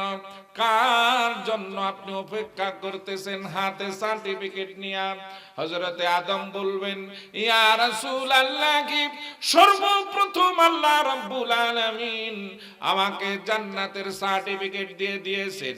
আমি জান্নাতের দরজার সামনে এসে দরজার ভেতরে যখন ভেতরে ঢোকার জন্য নক করে ভেতর থেকে আমার পরিচয় জানতে চাওয়া হলো, আমি আমার পরিচয় তুলে ধরলাম। এরপরে দরজা খোলা হলো না। আর কেন খোলা হলো না? জান্নাতের ভেতর থেকে কোনো আওয়াজ নাই। ইয়া রাসূলুল্লাহ, কি আমি আদম জান্নাতের দরজা থেকে অন্য দরজায় গিয়ে আমি যখন নক করেছি, একই আওয়াজ, পরিচয় জানতে চাই। পরিচয় দেওয়ার পরে আর কোনো আওয়াজ নাই, দরজাও খোলা হয় না। ইয়া রাসূলুল্লাহ, কি আমি আদম জান্নাতের লক্ষ লক্ষ দরজা অতিক্রম করেছি, শুধুমাত্র আমার পরিচয় জানতে চাই। আমার মতো 1,24,000 পয়গাম্বর সকলের বেলায় এমনই হয়েছে। এবার বিশ্ব নবী জান্নাতের দরজার সামনে গিয়ে নক করবেন। নক করার পরে জান্নাতের ভেতর থেকে আওয়াজ আসবে, কি আপনার নাম? পরিচয় তুলে ধরুন। এবার বিশ্ব নবী পরিচয় তুলে ধরবে। আমার পরিচয় হচ্ছে লা ইলাহা ইল্লাল্লাহু মুহাম্মাদুর রাসূলুল্লাহ সাল্লাল্লাহু। এবার বিশ্ব নবী পরিচয় দেওয়ার সাথে সাথে জান্নাতের দরজা খুলে যাবে। আমার নবী জান্নাতের ভিতরে কদম মুবারক যখন রাখবেন, জান্নাতের সরদার রিদওয়ান নবীজির সামনে সালাম আনতে দাঁড়ায় যাবেন। আল্লাহর নবী বিশ্ব নবী জান্নাতের সরদার রিদওয়ানকে বলবেন, রে রিদওয়ান, 1,24,000 পয়গাম্বর জান্নাতের ভেতরে ঢোকার জন্য দরজার ভিতর যখন নক করেছিল, ভিতর থেকে তাদের পরিচয় জানতে চাওয়া হয়েছিল। পরিচয় দেওয়ার পরে কেন তাদের জন্য দরজা খোলা হলো না বা কোনো কথা বলা হলো না? এবার রিদওয়ান ডেকে বলবে, ইয়া রাসূলুল্লাহ, কি আমি রিদওয়ান কেমন করে জান্নাতের দরজা খুলবো? আল্লাহ রাব্বুল আলামিন আমাকে নোটিশ দিয়েছেন, রে রিদওয়ান রে, যতক্ষণ পর্যন্ত না আমার হাবিব, আমার বন্ধু জান্নাতের ভেতরে কদম মুবারক না রাখবে, ততক্ষণ পর্যন্ত অন্যান্য নবী রাসূল সহ সকলের জান্নাতে প্রবেশ আমি আল্লাহ হারাম ঘোষণা করলাম। সেই জন্য হুজুর পরিচয় জানতে চেয়েছি, আপনার পরিচয় পাই নাই, যার জন্য আর দরজা খুলি নেই। এখন আপনি ঢুকেছেন, এখন প্রত্যেক নবী রাসূল জান্নাতের ভেতরে ঢুকবে। এবার জান্নাতের ভিতরে ঢুকেই নবীজি কি করবেন, আবার কখন ফেরত আসবেন, কাঠগড়া কি ঘটনা, এটা শুধু নবী রাসূলদের বেলায় গেল। এরপরে 1,24,000 পয়গাম্বরের ভিতরে কোন নবীর উম্মতের বিচার আগে শুরু হবে এবং কি বলে শুরু হবে, আল্লাহ তৌফিক দান করলে ইনশাআল্লাহ আবার আপনাদের সামনে আল্লাহ যদি কোনোদিন সুযোগ করে দেয়, আমার ওস্তাদের দোয়া ইনশাআল্লাহ আপনাদের সামনে কথা তুলে ধরব। আর আমি একটা অনুরোধ করব, এই জন্য একটা উলামায়ে কেরাম কে সম্মান করা, ইজ্জত করা, নবীকে সম্মান করা, সুবহানাল্লাহ। আমি আমার ওস্তাদের কাছ থেকে এই হাদিসটা মুখস্থ করেছি, মান আকরামা আলিমান, যে ব্যক্তি কোন আলেমকে সম্মান করলো, কদর করলো, তাজিম করলো, কাআন্নামা আকরামা সাবঈনা নাবিয়ান, সে যেন 70 জন নবীকে সম্মান করলো, সুবহানাল্লাহ। আর ওমান আকরামা মুতাআল্লিমান, যারা তালেব ইলমদেরকে স্নেহ করে, মায়া করে, মহব্বত করে, সহযোগিতা করে, ভক্তি করে, আল্লাহ রাসূল কয় ফাকা আন্নামা আকরামা সাবঈনা শাহীদা, সে যেন 70 জন শহীদানকে সম্মান করলো, সুবহানাল্লাহ। আমাদের মাঝে আজকের আকর্ষণ, আমার দুস্থ আকর্ষণ সকলে বাকি ছিল, টি টেবিলের উপর দুইটা বলছেন, একটা বলেন নাই। আল্লাহ দেখেন দিছি পেশ লাগায়, দেখেন হুজুর বাড়ি তো নোয়াখালী না, তাহলে পেশ লাগাই লাগে। আর একটা আমল যখন বলেই দিই, কিরামান কাতিবিনেরটা যখন আল্লাহ পেশ করবে বান্দার সামনে, তখন বান্দা বলবে, আল্লাহ কিরামান কাতিবিনে যা লেগেছে এটা সব সঠিক লেখে নাই, এটা কিছু কিছু ভুল আছে, মানে এটা মনের ভুলে উঠাই নাই, অস্বীকার করে বলবে। এটা আয়াত কি, এটা করলে আবার অনেক সময় যাবে। তখন আল্লাহ বলবে তোর যে নিজের হাতের লেখা এই আমলনামার ভিতরে তুই কেমনে মিথ্যা বলবি? কইলে আল্লাহ আমি কবরের ভিতরে বইয়ে রুম্মান ফেরেস্তার বইয়ে এগুলো জোর করে আমারে লেখাইছে। চিন্তা করতেন কিরকম সিটার, কইলে জোর করে লেখাইছে। ওই যে জেলখানার ভিতরে রিমান্ডে নিয়ে যখন পিঠনি দেয় ওইখানে তো তার জবানবন্দি নোট করে যখন কুঠে উঠায় আসামি কয় কি, কইলে স্যার এগুলো আমি কইনি, আমারে জোর করে মাইরে কওয়াইছে। ওই দশা আল্লাহর দরবারে করবে। এখন তাহলে দলিল প্রমাণের দরকার। তখন আল্লাহ সূরা বনী ইসরাইলে বলে দিয়েছেন তৃতীয় দলিল হলো আমলনামা। ওয়াকুল্লা ইনসানিন আলজামনাহু তাইরাহু ফি উনুকি। আল্লাহ কয় আমি পৃথিবীর প্রত্যেকটি বান্দার গিবা লগ্নে গলার ভিতরে একটা অটো সিসি ক্যামেরা আমি ফিট করে দিয়েছি। সুবহানাল্লাহ। এই যে দেখেন ইন্তেজামিয়া কমিটি ছাউনি দিয়েছে চতুর্দিক দিয়ে। এখন পিছন থেকে একটা ছেলে যদি ইট পাটকেল নিক্ষেপ করে আপনি দেখবেন না, দেখার কথাও না। কিন্তু আব্দুল মান্নান করছে কি, হাফেজ আব্দুল মান্নান চতুর্দিক দিয়ে সিসি ক্যামেরায়, তবে চিকন বুদ্ধি সিসি ক্যামেরা ফিট করছে। তে ডেলটা কে দিল সিসি ক্যামেরায় ধারণ হবে না? হবে না? যদি আপনারা 50 বছর পরে ভিডিও ফুটেজে ক্যামেরা মনিটরে দেখতে চান কে ডেলটা দিল, দেখতে পারবেন না।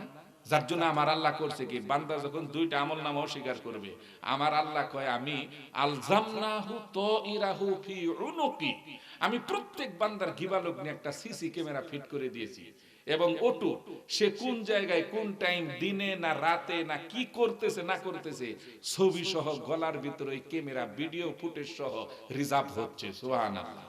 আল্লাহ কয় যখন বান্দা অস্বীকার করবে এগুলো করি নাই, তখন আমি আল্লাহ বিচারের কাঠগড়ায় বসে করব কি, ওয়া নুখরিজু লাহু ইয়াউমাল কিয়ামা, আমি কিয়ামতের মাঠে ওর গলার ভিতর থেকে ভিডিও ফুটেজটা বাহির করব। এবং আমি তাকে বলবো যে আমি আল্লাহ রাব্বুল আলামিন ওই নাফরমানকে বলবো ইকরা কিতাবাকা, এই আমলনামা এখন তুই পড়, আগের দুইটা তো তুই মিথ্যা বলেছিস।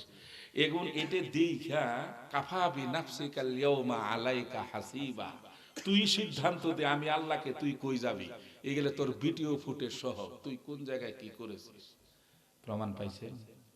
এবং এটাও সে অস্বীকার করে বসবে। এরপরে আল্লাহ কি করবে দেখেন, বালা কেমনে প্রমাণ করা।